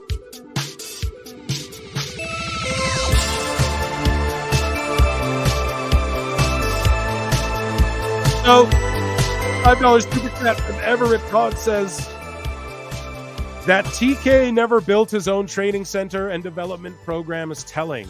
So many of the undercard needs it. Yeah, that's exactly it. And furthermore, I've said it a million times, AEW isn't really a pro wrestling company. It's not. Yeah, it has pro wrestling matches. But I'll debate this against anyone. It's not really a pro. They don't invest in pro wrestling. They invest in pro wrestlers doing shit, cool. They invest in matches or like whatever, cool. But they're a live TV show with wrestling. Like, they don't have training facilities. They don't have, they don't do house shows. Oh yeah, like Osprey apparently cut some promo responding to Triple H about him not wanting to put it. No, Osprey, like, you're going to make people hate you, Osprey. Stop fucking responding to WWE, because we know it's the truth. Okay, you would rather take the millions to change your life over the next 8 years, whatever the deal is, right? It changed his life. Good, man. And do that. You fucking do it. You earned it. You're the one who got the money. You're the one who got the fucking deal. But don't respond like it doesn't mean like Triple H is just saying, if that's how you are at this stage in your career, we don't want you here in WWE. If that's how you look at it, like a Mariah May, you want to take more money for less dates and shit, we just don't want you here then, and just you responding to that seems fucking defensive. This whole fucking sorry about that, guy. This whole goofy shit just feels defensive. So yeah, Everett Todd, I agree, and I've talked about it ad nauseum on the show, and I'll talk about it till the ends of time. This is not a quote unquote pro wrestling company. This is a live television show that somehow gets sports deals because Tony Khan should be thanking Vince McMahon. Do you know what I mean? That's pretty much what it boils down to. I can't wait to see what Dave says. We're not done here, folks. We're gonna hang out. There's still over 600 of you in here. Dude, we broke like 1,000 tonight. Crazy, man. The biggest live stream of all time in PWT history. And it's all because of you good folks, man. And I just appreciate you so much. This is way more fun than I even thought it was going to be. Like, I knew it was going to be fun, but this is way funner. Yo, there's 600 plus people in the chat. Sell them some insurance. Well, thank you for bringing it up, Kyle Mulkey. And I just want to take 1 second to sell you guys some insurance. You know what? Let me sell you a Henson razor. Have you ever heard of Henson razors? Guys, we're 4 likes away from 500. We're 2 likes away from 500. Get us to 500 likes, please, and I'll stop bringing up likes and asking entirely. 500's so good. Please, there's 639 of you watching. 2 of you hit like who haven't. Get us to 500. I appreciate that. It just helps so much, But now I want to take a second to talk to you about life insurance and then possibly some ball shavers and Blue Chew. Guys, I don't have a PWT ad. I guess I could just read you the little thing. I'm not even going to do it. Listen, WWE Shop, if you're buying merch, go down. 500. Boom. Yeah. Where is it? Yeah. This is great. You guys are the best, man. Thank you so much for the 500 likes. The whole thing though is what was I saying here? I if you guys are going to buy some WWE merch, There's a link down below. It's a shop affiliate link. Click that shit. It costs nothing extra. You buy some fucking WWE merch, go buy a Punk hoodie, use that link, and you're directly supporting us, okay? Like directly supporting PWT, and I appreciate that so much. We're at 500. Thank you guys. I'll stop asking you guys for likes altogether now, unless 1,000 more of you come in here again. Oh, we're at 542 now. Holy shit. Yeah, you guys blew it out of the fucking PWT top pod, man. Okay, you guys know what we do on this show. You guys know, I know why you're here. You know why you're here, and it's for everybody's favorite segment. It is called Dave Meltzer's Dumb Moment of the Week. God, that feels so good, don't it, guys? Don't it? Oh, it feels so nice. It feels so nice being vindicated. So while we're on the topic of, this whole what happened tonight, and you guys know that Alvarez gets lumped into this Meltzer Dummy of the Week. You guys know that anything Wrestling Observer related gets lumped into here. So here's what Dave, we're going to do a little Dave sandwich, because then we got something sort of off topic that, also has to do with Dave. But long post, and this is via @AwfulWrestling. Check him out over on Toonie Talk Wrestling with Marv the Monster. He'll come on this show sometime too. I want to get that whole panel like a Toonie Talk Invades Pro Wrestle Times show. Which we'll do, but it's just a matter of setting it all up, and they already meet up every Tuesday, so it's a little hard to get everyone, you know what I mean? So we'll make it work for you guys. And Awful Wrestling's a great cat.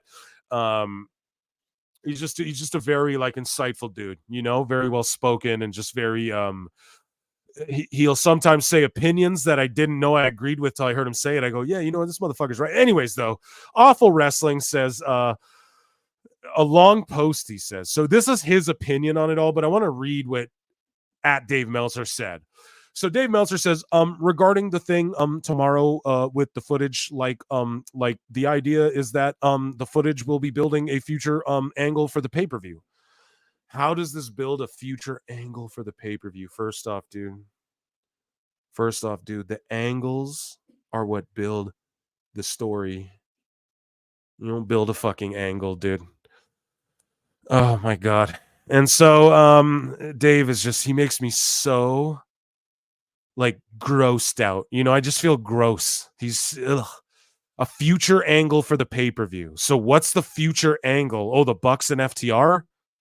Oh, the angle now is that the FTR is perhaps put him up to it. How's that building the angle, Dave? You don't even know what you're talking about. Anyways, presumably related to FTR and Bucks and Jack Perry's return. And Dave's right, because Tony told him all this. There is a booking reason. Whether it works or not is best judged after we see it. Well, it didn't work, Dave. I'm telling you that right now. Let me try and follow Dave again. He won't let me. Oh, no, I can't. That was just the picture. So @Awful Wrestling, he breaks it all down. Go give him a follow. You can see his breakdown of that. But Dave, it's just you're just a fucking idiot, period. And then here's what Brian Alvarez has to say about it. And then according to, here's AIR Gold, the fucking literal, this is Tony Khan's burner, or he's who even knows? I have no idea.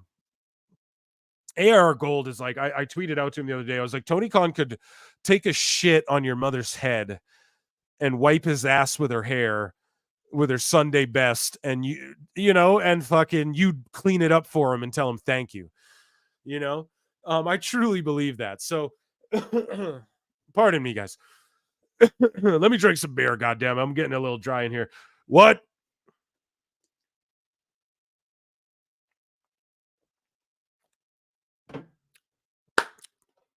Oh yeah, that's the good stuff. Okay, a cold one. Or not drink beer. Sorry. In Roblox, we drink beer. In Minecraft, pardon me, is where we drink beer. According to Alvarez, this is the non-CM Punk version of All In. And we got the video up here so we can just see what really happened. But here's Alvarez's stupid fake version of what Punk told him happened. That didn't happen. Punk's a liar too. You fucking lie. You're a liar. I need that one. God damn it. Dummy. Yeah. You guys know that from South Park? You're a liar. You're a goddamn liar. Here we go. Here's Alvarez's version. So the side of the story that came from the Jack Perry side was that after the match, or after, whatever happened, the glass spot where he said Crimea River, the story, Yeah, because you can't really call that a fucking match. story is that Punk with several people came up to Jack Perry and said, do we have a problem? And Jack Perry said, we don't have a problem. And Punk said something. No, we don't have a problem, but I just shit talked you on this fucking show. I just shit talked you on this pay-per-view on the pre-show that Paul Nolan was at and said no one cared about this fucking match. It was stupid. And we don't have a problem though. Like, Perry, you're a fucking bitch. The effect of, I don't like to do that. Like, I don't call people fucking, but there's certain people like Darby Allin, fuck you. Jack Perry, fuck you. Period. That's 2 out of 4. I like MJF. Guevara, I'm indifferent. He just can't get over. He needs to go to WWE or something. Fucking NXT. He should go to Japan or so. Like, people just don't care about him in AEW. Anyways, here's Brian Alvarez. I could F you up, right? And CM Punk then either hit or pie-faced. What they're leaving out is this key part where Punk addressed Tony and said, are you going to do something about this? Because otherwise, I'm going to do something about this little shithead right now, and you're not going to like what I do. And Tony went, oh, no, I'm not. This is great. So, my word. Jack Perry attempted to put him in a guillotine and either Didn't attempt, did, because it's exactly what I said before the footage aired.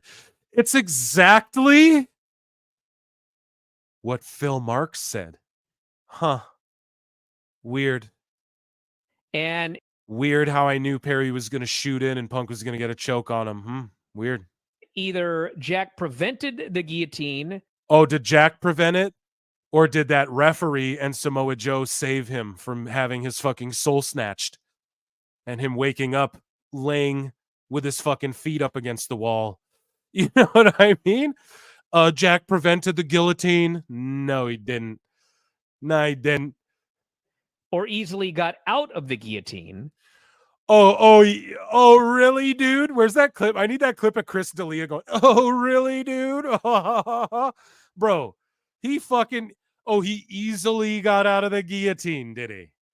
Was that when the ref had to step in and stop him from getting killed? Or is that when Joe had to carry his little ass like a baby against the wall to prevent him from getting killed? Which, when did he easily prevent the guillotine? And then Punk threw some swings and then... Oh, Punk threw some swings, or did he throw a swing when there was 50 fucking people holding both of the guys back? It was broken up and Samoa Joe told him to knock it off. That is... Samoa Joe told who to knock it off? Jack Perry, who he carried like a child into the wall, who was then... We saw what happened! All this does is prove that Tony Khan's a bitch and a liar. Jack Perry's a big bitch and a liar, and the Bucks are goofs. And this is all this proves, dude, because Jack Perry got carried like a baby away, and people tried to make it like Joe freaked out at everyone and was like, fucking stop. No, he carried Perry away like a baby, and Perry kept trying to go at Punk. Blah, blah, blah, blah, blah. So Joe held him there and was yelling at his goofy ass to calm the fuck down before Joe has a problem with him. Man, you fucking stupid Alvarez and stupid fucking Dave Meltzer. Dude, I love PWT. Shut up, fucking PWT. Where's the top pod? These dummies, man. Dummy, yeah.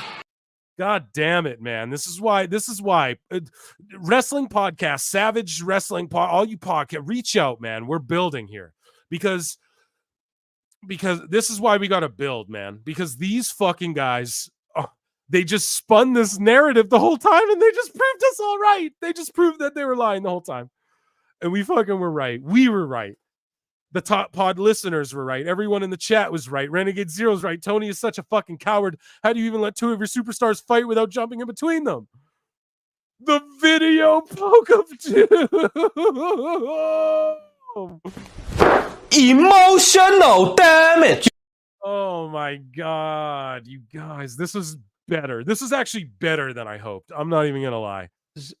The side of the story that is the non-Punk side. So my guess is that's largely what we are going to see. His guess is that's what we're gonna see on the on the fucking clip. Is that what we saw, Brian? Oh, really, dude? Is that what is that largely what we saw? Or did we largely fucking see the complete opposite of this fucking story you told? Oh my God, dude. Holy shit. On Dynamite. I mean, if we see like what do you think by the Young Bucks. You think Jack Perry like walked up to him and was like a total jerk and started Yeah, what Jack Perry did was stood there and was a total jerk. swinging, and CM Punk put him in No one thought that he was swinging on Punk. No one ever thought that. We all know that Punk probably walked up and slapped the shit out of him.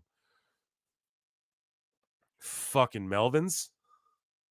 a guillotine and was killing him, and Samoa Joe walked up. He was killing him, and Samoa Joe did walk up and fucking saved him. Like Alvarez. What a geek. Alvarez, you're a fucking geek, dude. You're a geek. Period. You have many more years of BJJ under your belt than I. I am much larger than you, though. And I would go. I'd let you choke me out on camera if we did it for charity or something. We could roll. You know, I'm not Billy Badass, but we could roll, like, you know, jiu-jitsu. You'd probably get me. I'm okay with that. But you're just a geek, and I fucking love it. And I just love it. I just want to feel you. I just want to tickle you a little bit. You know what I'm saying? Pause. We got a super chat from Aaron Ronald for $2. Imagine being MJF right now. Shivani is embarrassed. Imagine being MJF. If I'm anyone in that company, I'm calling Tony Khan and I'm asking for them to release me. I'm pulling a William Regal and I'm just saying, look, release me. I don't want to be. This is a fucking clown show. It's a fucking clown show filled with liars and goofs. You know? Sorry, guys. I'm turning my television off, getting my phone plugged in. Okay, let's get and then we have another. So thank you so much, Aaron Rowland. Thank you so much for being here with us. We have another Derek Hance with another $5 super chat. Says, oh my goodness, I'm drinking beer, guys. What? Bro, you got a gift Shockmaster with the AEW logo over his head. Derek Hance, I'm not good at actually, you know what? I probably could do it. I'm not like a GIF guy. You know, I do serious film editing actually before a shoot to pull the curtain back. I've worked on some document. You guys have probably actually seen some shit I've probably been a part of, but I don't do like GIFs and memes. I'm not a meme guy, you know? So if someone else did that, I'd kiss you virtually through the screen. You know what I'm saying? This fucking geek, man. Oh my God. This is so funny. Thank you so much, by the way, Derek Hance. Thank you so much for being here with us. And that's a great idea. If anyone could make this for us, anyone in the chat, go ahead and make this for us, and I will give you credit, and we'll play it on the show. In Minecraft, smoking on Jack Perry, Jesse O'Brien says for $2. Yes, in Minecraft, smoking on Jack Perry, smoking on Pack Perry. Yeah, smoking that Perry pack, dog. Yo, I got it right here. Hold on. What are we talking about? Hold on a second. We smoking that Perry pack? We smoking that Perry pack? Hold on a second. You got to play some vibes. Oh, no, I don't like when PWT plays music. I'm going to tune out.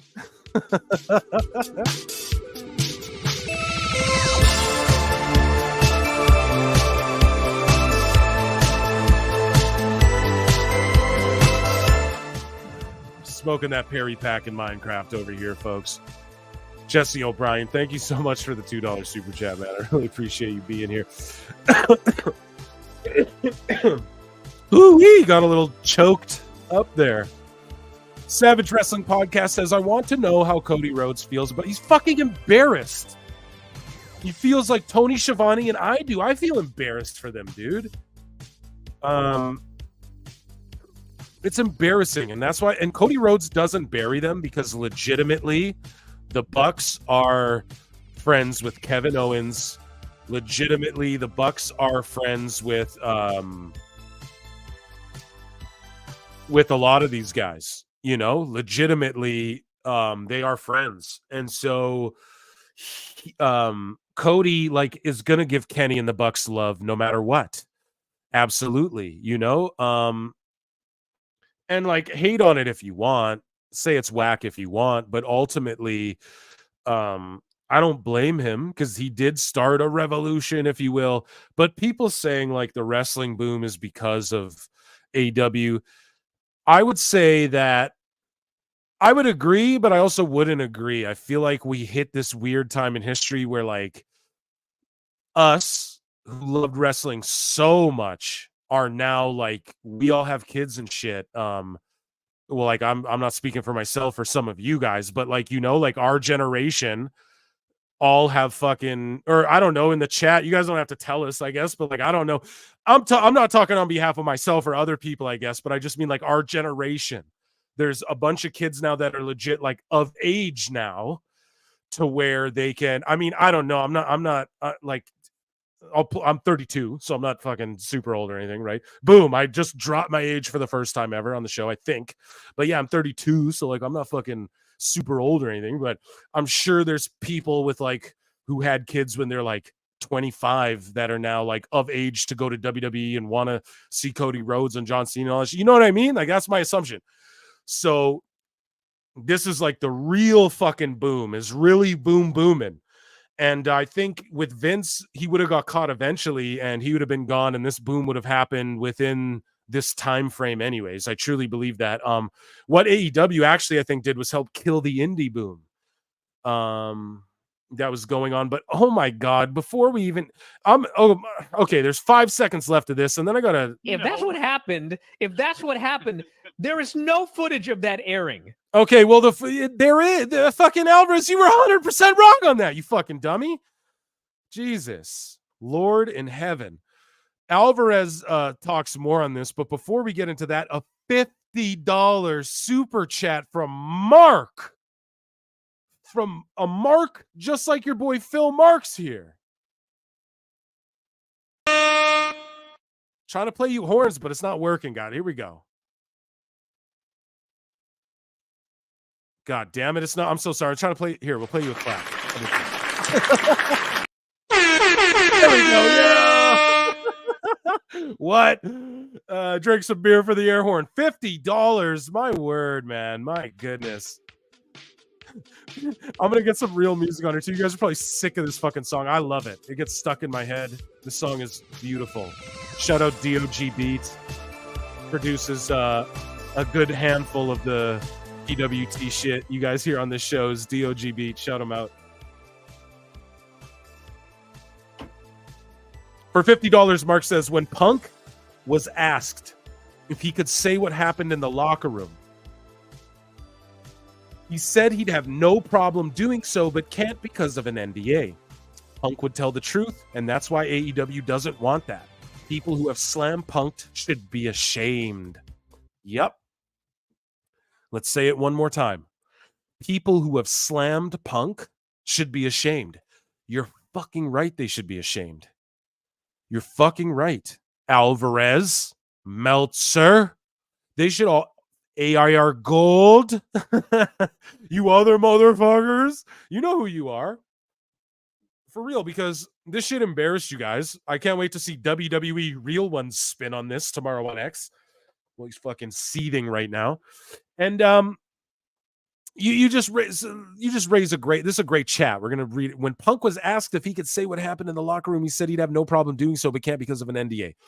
Now, as Paul Nolan pointed out earlier in this show, there's actually no NDA for this particular footage. Hey, Bucks, I'm challenging you right now. Emotional damage. I'm challenging the Young Bucks right now. Drop the other footage. Drop the Brawl out footage, or whichever the one you guys were in with him. Drop that footage next week. There's no NDAs for this footage. There's NDAs about Brawl out. So Punk could have talked about this situation the whole time, you know, but he can't talk about Brawl out. But hey, Bucks. Hey, Bucks. Let me talk to you. Yeah. Play the other footage, huh? Play the other footage. See how that turns out. I got a DM that I'm going to read, so I don't want you guys to see it, and then we'll. The Tate, the fucking. Thank you so much for the $5 super chat, man. I really appreciate it. The Tate twins messaged me back, and they said I'll read it to you guys right here, right on the show. We don't fucking. We're the most trans. This is the top pod for a reason. So Brent got back and said, real, thank you. I'll definitely tell my brother. Fist bump 100. And so hopefully the twins will come on the show and me and Hairline can interview them. And I'm going to ask them shit. How do you guys think Phil Marks is going to enter? You think I'm going to ask think I'm going to John Alba? Hey, let me ask you about AEW at the WWE WrestleMania show. Because obviously AEW had so much to do with this, Cody. You think I'm gonna ask the Tate twins some fucking softball questions? What do you think Phil Marks is gonna ask him, man? I'm gonna ask him the real shit. I'm not gonna flat out be like, so is Tony Khan a fucking cokehead? But I'm gonna be like, he's unorganized, right? Like you guys don't even deal with this guy. Like, I'll ask him the real shit. Somebody in here said something funny about. Why am I still seeing live streams titled Punk is a Liar still? That's why you guys are here. Those shows, all of these dirt sheets, all of these fucking, that's why they feel threatened by shows like this. All of these fucking news, because they're fucking geeks and they're, Punk's wrong still, he's a liar.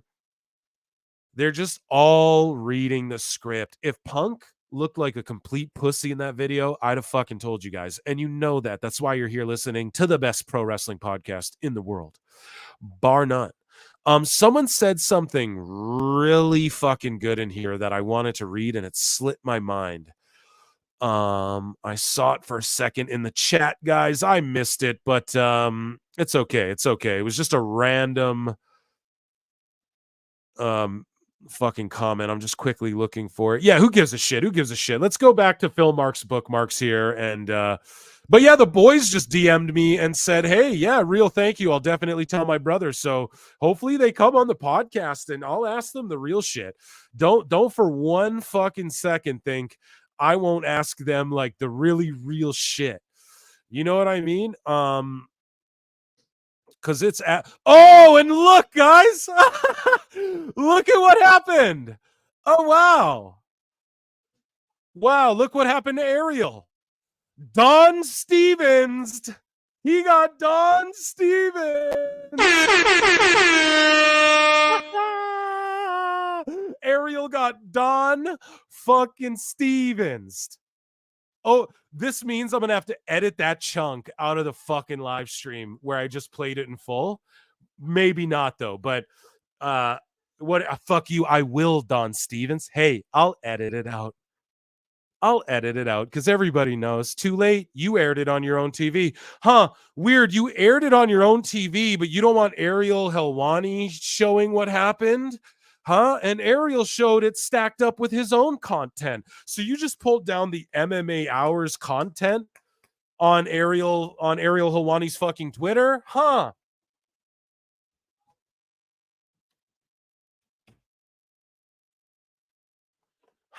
Weird. You pulled down his own content mixed with fucking your content that he edited a little bit, and you're allowed to do that. Interesting. Don Stevens, very interesting. Chat, what do you guys think about Don Stevens? Tony Khan, what you out here telling the truth? Copyright this guy. Yeah. Yeah, absolutely. This is fucking Mr. Ed. Yeah. I can't wait for it. Me neither, dude. Shout out fucking Ariel Helwani, man. Ariel knows. Dude, they yeah, right. They copy. So you guys saw what happened. We just played that shit on the show, and it's in my bookmarks. We're talking about other shit. We go away for a sec. We come back, and it's pulled down. It's Don Stevens. Like, you got to be fucking kidding me. You just aired it on your TV show, you fucking nerds. Jesus. And then you guys are seeing streams. Oh yeah, fucking, he's a liar. Is he? Is Punk still a liar? Well, Punk's still a liar. He said that he actually said that people were behind him that we didn't see, even though the camera wasn't there. Fucking goofs. Jesus Christ. This is hilarious. We weren't even done, Meltzer. This is going to be impossible to clip. Anybody who wants to start clipping the channel here, doing clips for me, hit me up. For real, DM me on X.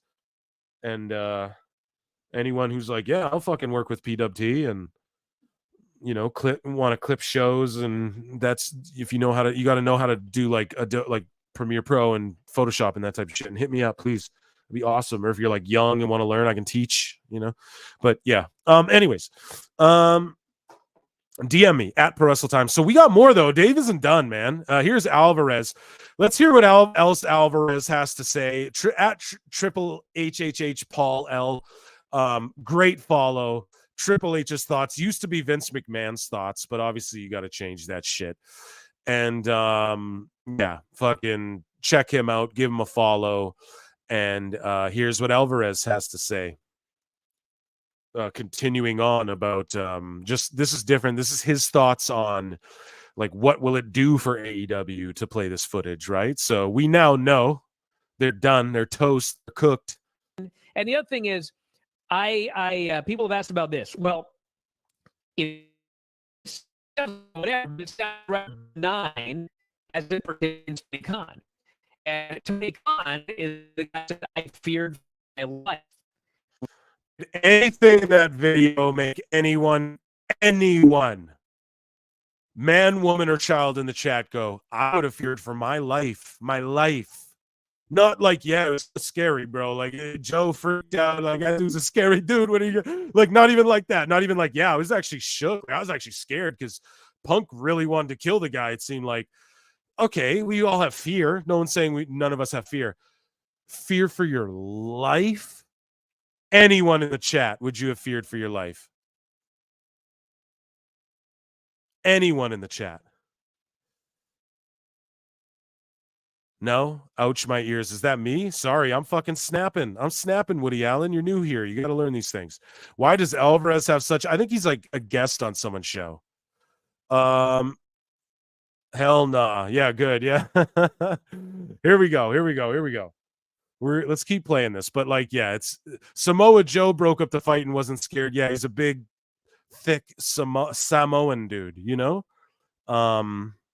He looks like my uncles. You know what I'm saying? Like, they ain't scared of much. You know what I mean?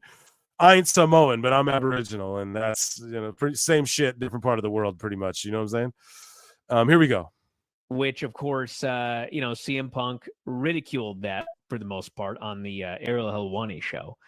And my belief, I don't know this for sure, but my belief is that was separate from what happened with Jack Perry.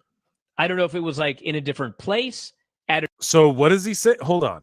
I don't know this for sure. Fueled that for the most part on the Ariel Helwani show. And so he's trying to say that like the Tony Khan Punk snapping on Khan happened like separate of the Jack Perry shit. Nah. It was all right in the same 5 feet. I don't know. I presume they must have footage of that as well, unless it happened to be in a place where there was no footage. But, you know, Are we going to see footage of that as well? Because I think that if they only show a quick skirmish between Jack Perry and CM Punk, whatever it was that actually happened, if they only show like a quick shot of that, and there's like no danger whatsoever, like Tony Khan isn't even close to them, nothing happens, then people are going to be all over that. Like, see, this is what he's trying. I feel like him and Meltzer have already seen the footage, and what he was trying to do is paint a narrative like, oh yeah, if Tony Khan's not even near it, then people will be all over that. No, dude, like he was right next to it. So the idea is like, oh, well, Tony Khan was right there. Like, wouldn't you be scared? That's what they're going to say on Wrestling Observer already. So we already know what these fucking cucks are going to say. That's right. I called them cucks. Like, that's what made you fear for your life. They will be ridiculing him. We are ridiculing him because that's what made you fear for your life, Tony Khan. It's the same thing, Alvarez. You fucked up. Oh, I just don't know what the positive is of any of this, but and the other thing is not one fucking positive, man. Not fucking one. Not one. This is hilarious right here too. Okay, so I got another Meltzer thing here. I got their cucks. Yeah, fucking whatever. Callis calls them that shit. I'll call you a cuck. Fuck you. So YouTube's like, bro, we love you. You know we love you, but you gotta watch that shit. Okay, I got like 2 more to share with you guys. One of them's way off topic. But I just want, I guess, the chat's thought on it and everything. So Dave Shearer, we covered on the other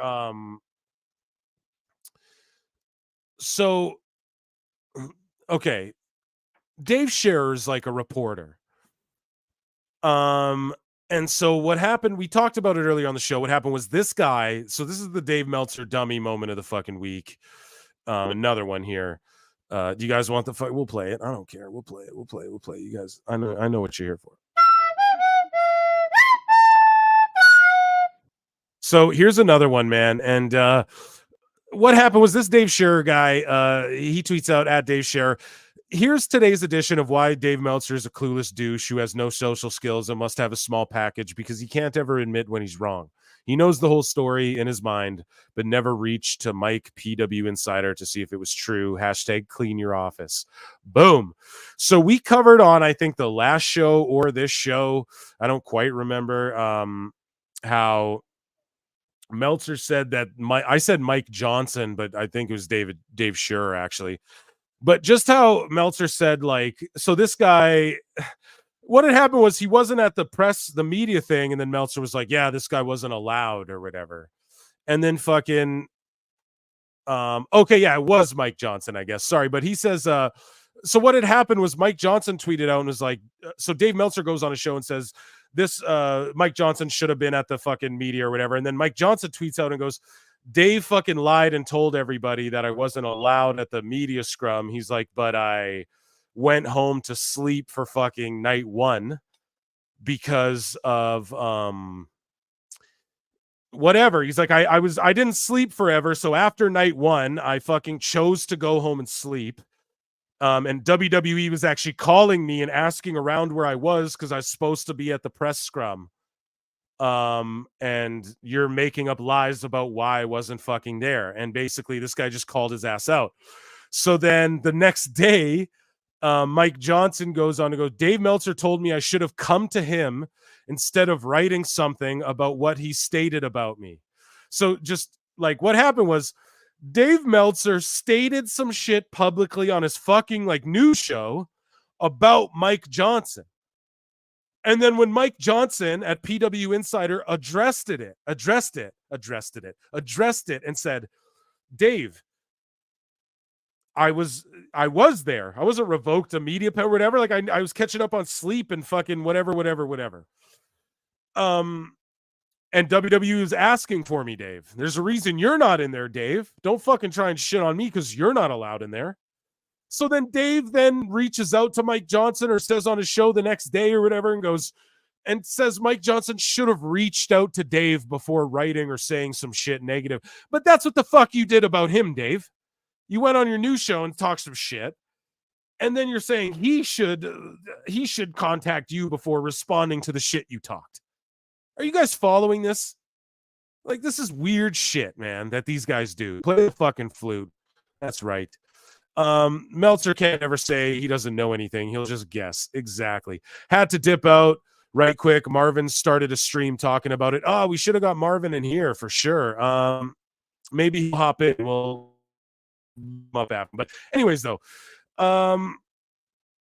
Dave Meltzer told me I should have come to him instead of writing something about what he stated about me. I give everyone one guess who didn't come to me before writing this about me.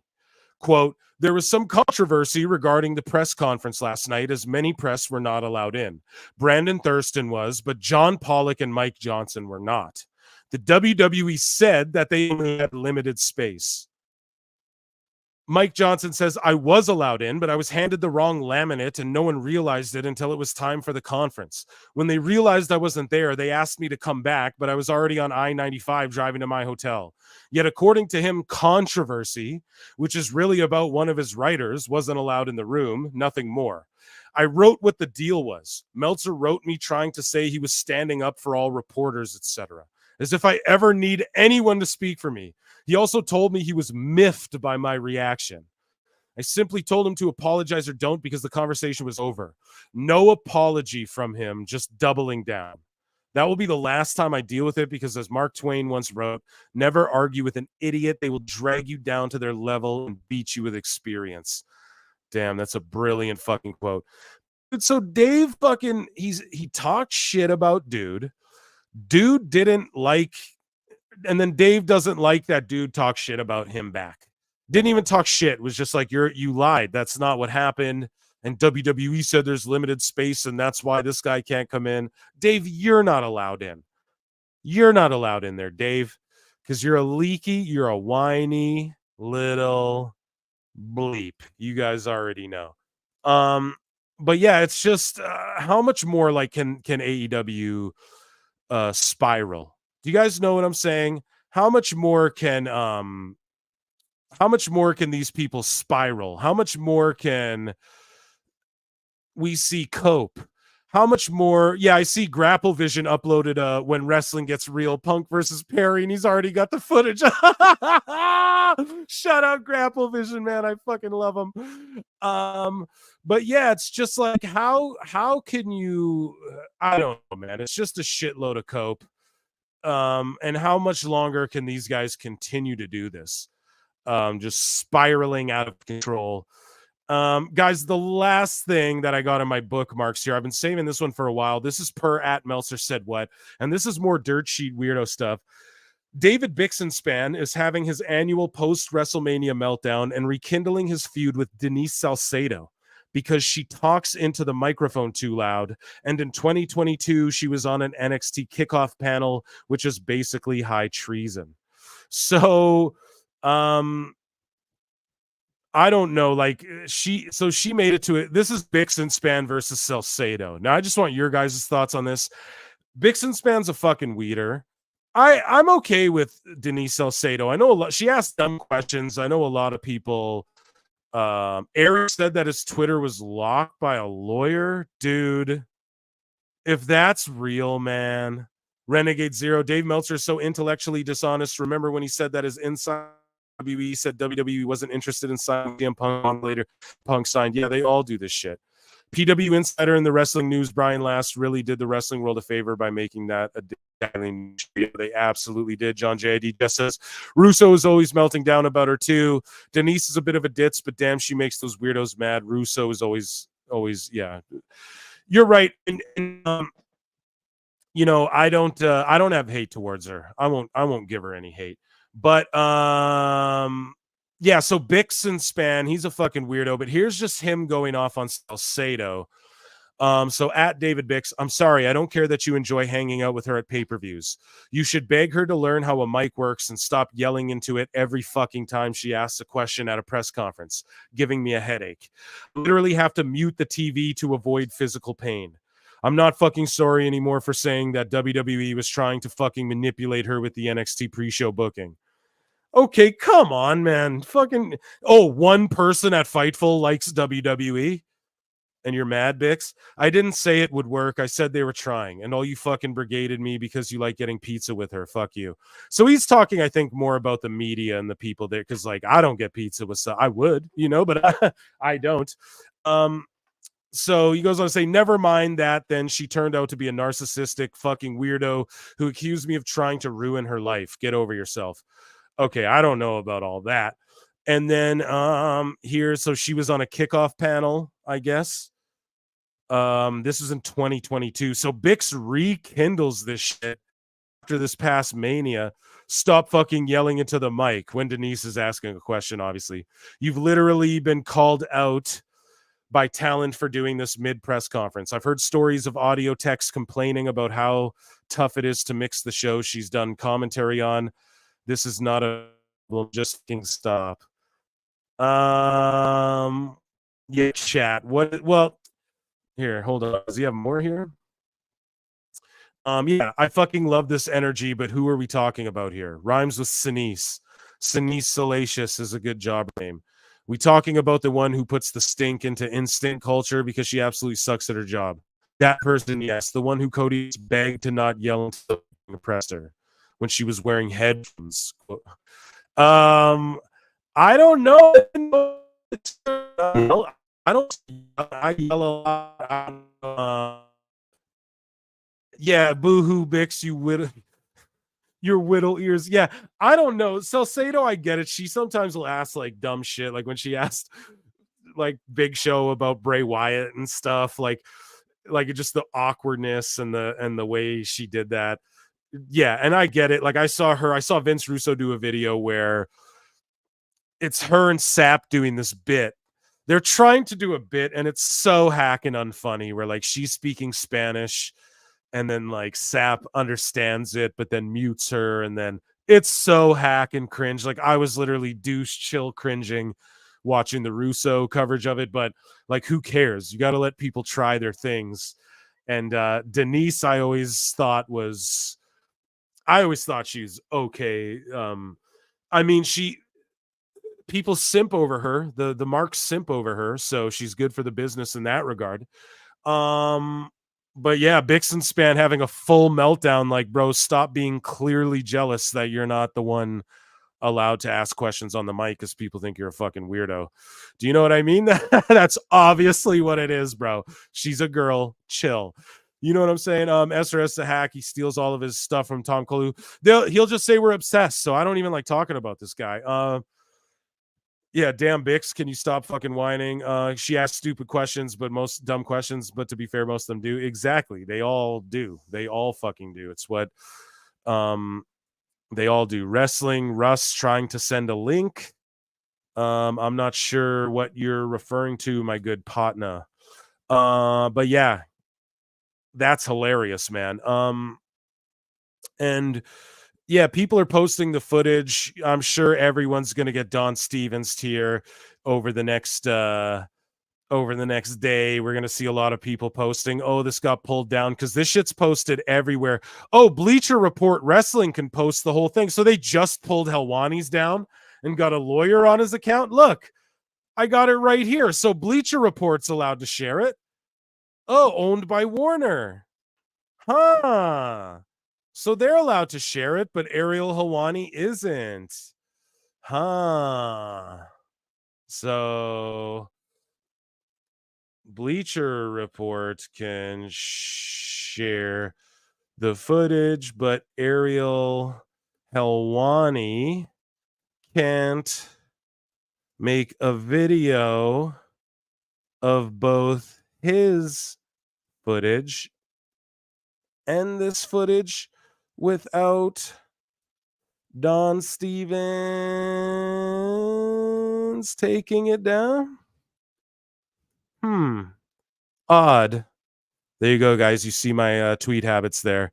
That's super cringe that they fucking that these guys can show it, but Ariel Helwani gets lawyers contacting his shit. Dude, so fucking crazy. Guys, I don't know what else to tell you. I screamed at the top of my lungs about this. We covered it all. I think we did the best coverage. I don't think anyone else could cover it any. I told you guys what was going to happen in the video, so it's like, what? Spoiler alert. But yeah, AEW is dead after this. I agree, man. They were chanting for fucking Punk after it happened. They were chanting CM Punk when the Bucks came out. I mean, it's utterly fucking ridiculous. I'm so happy this happened.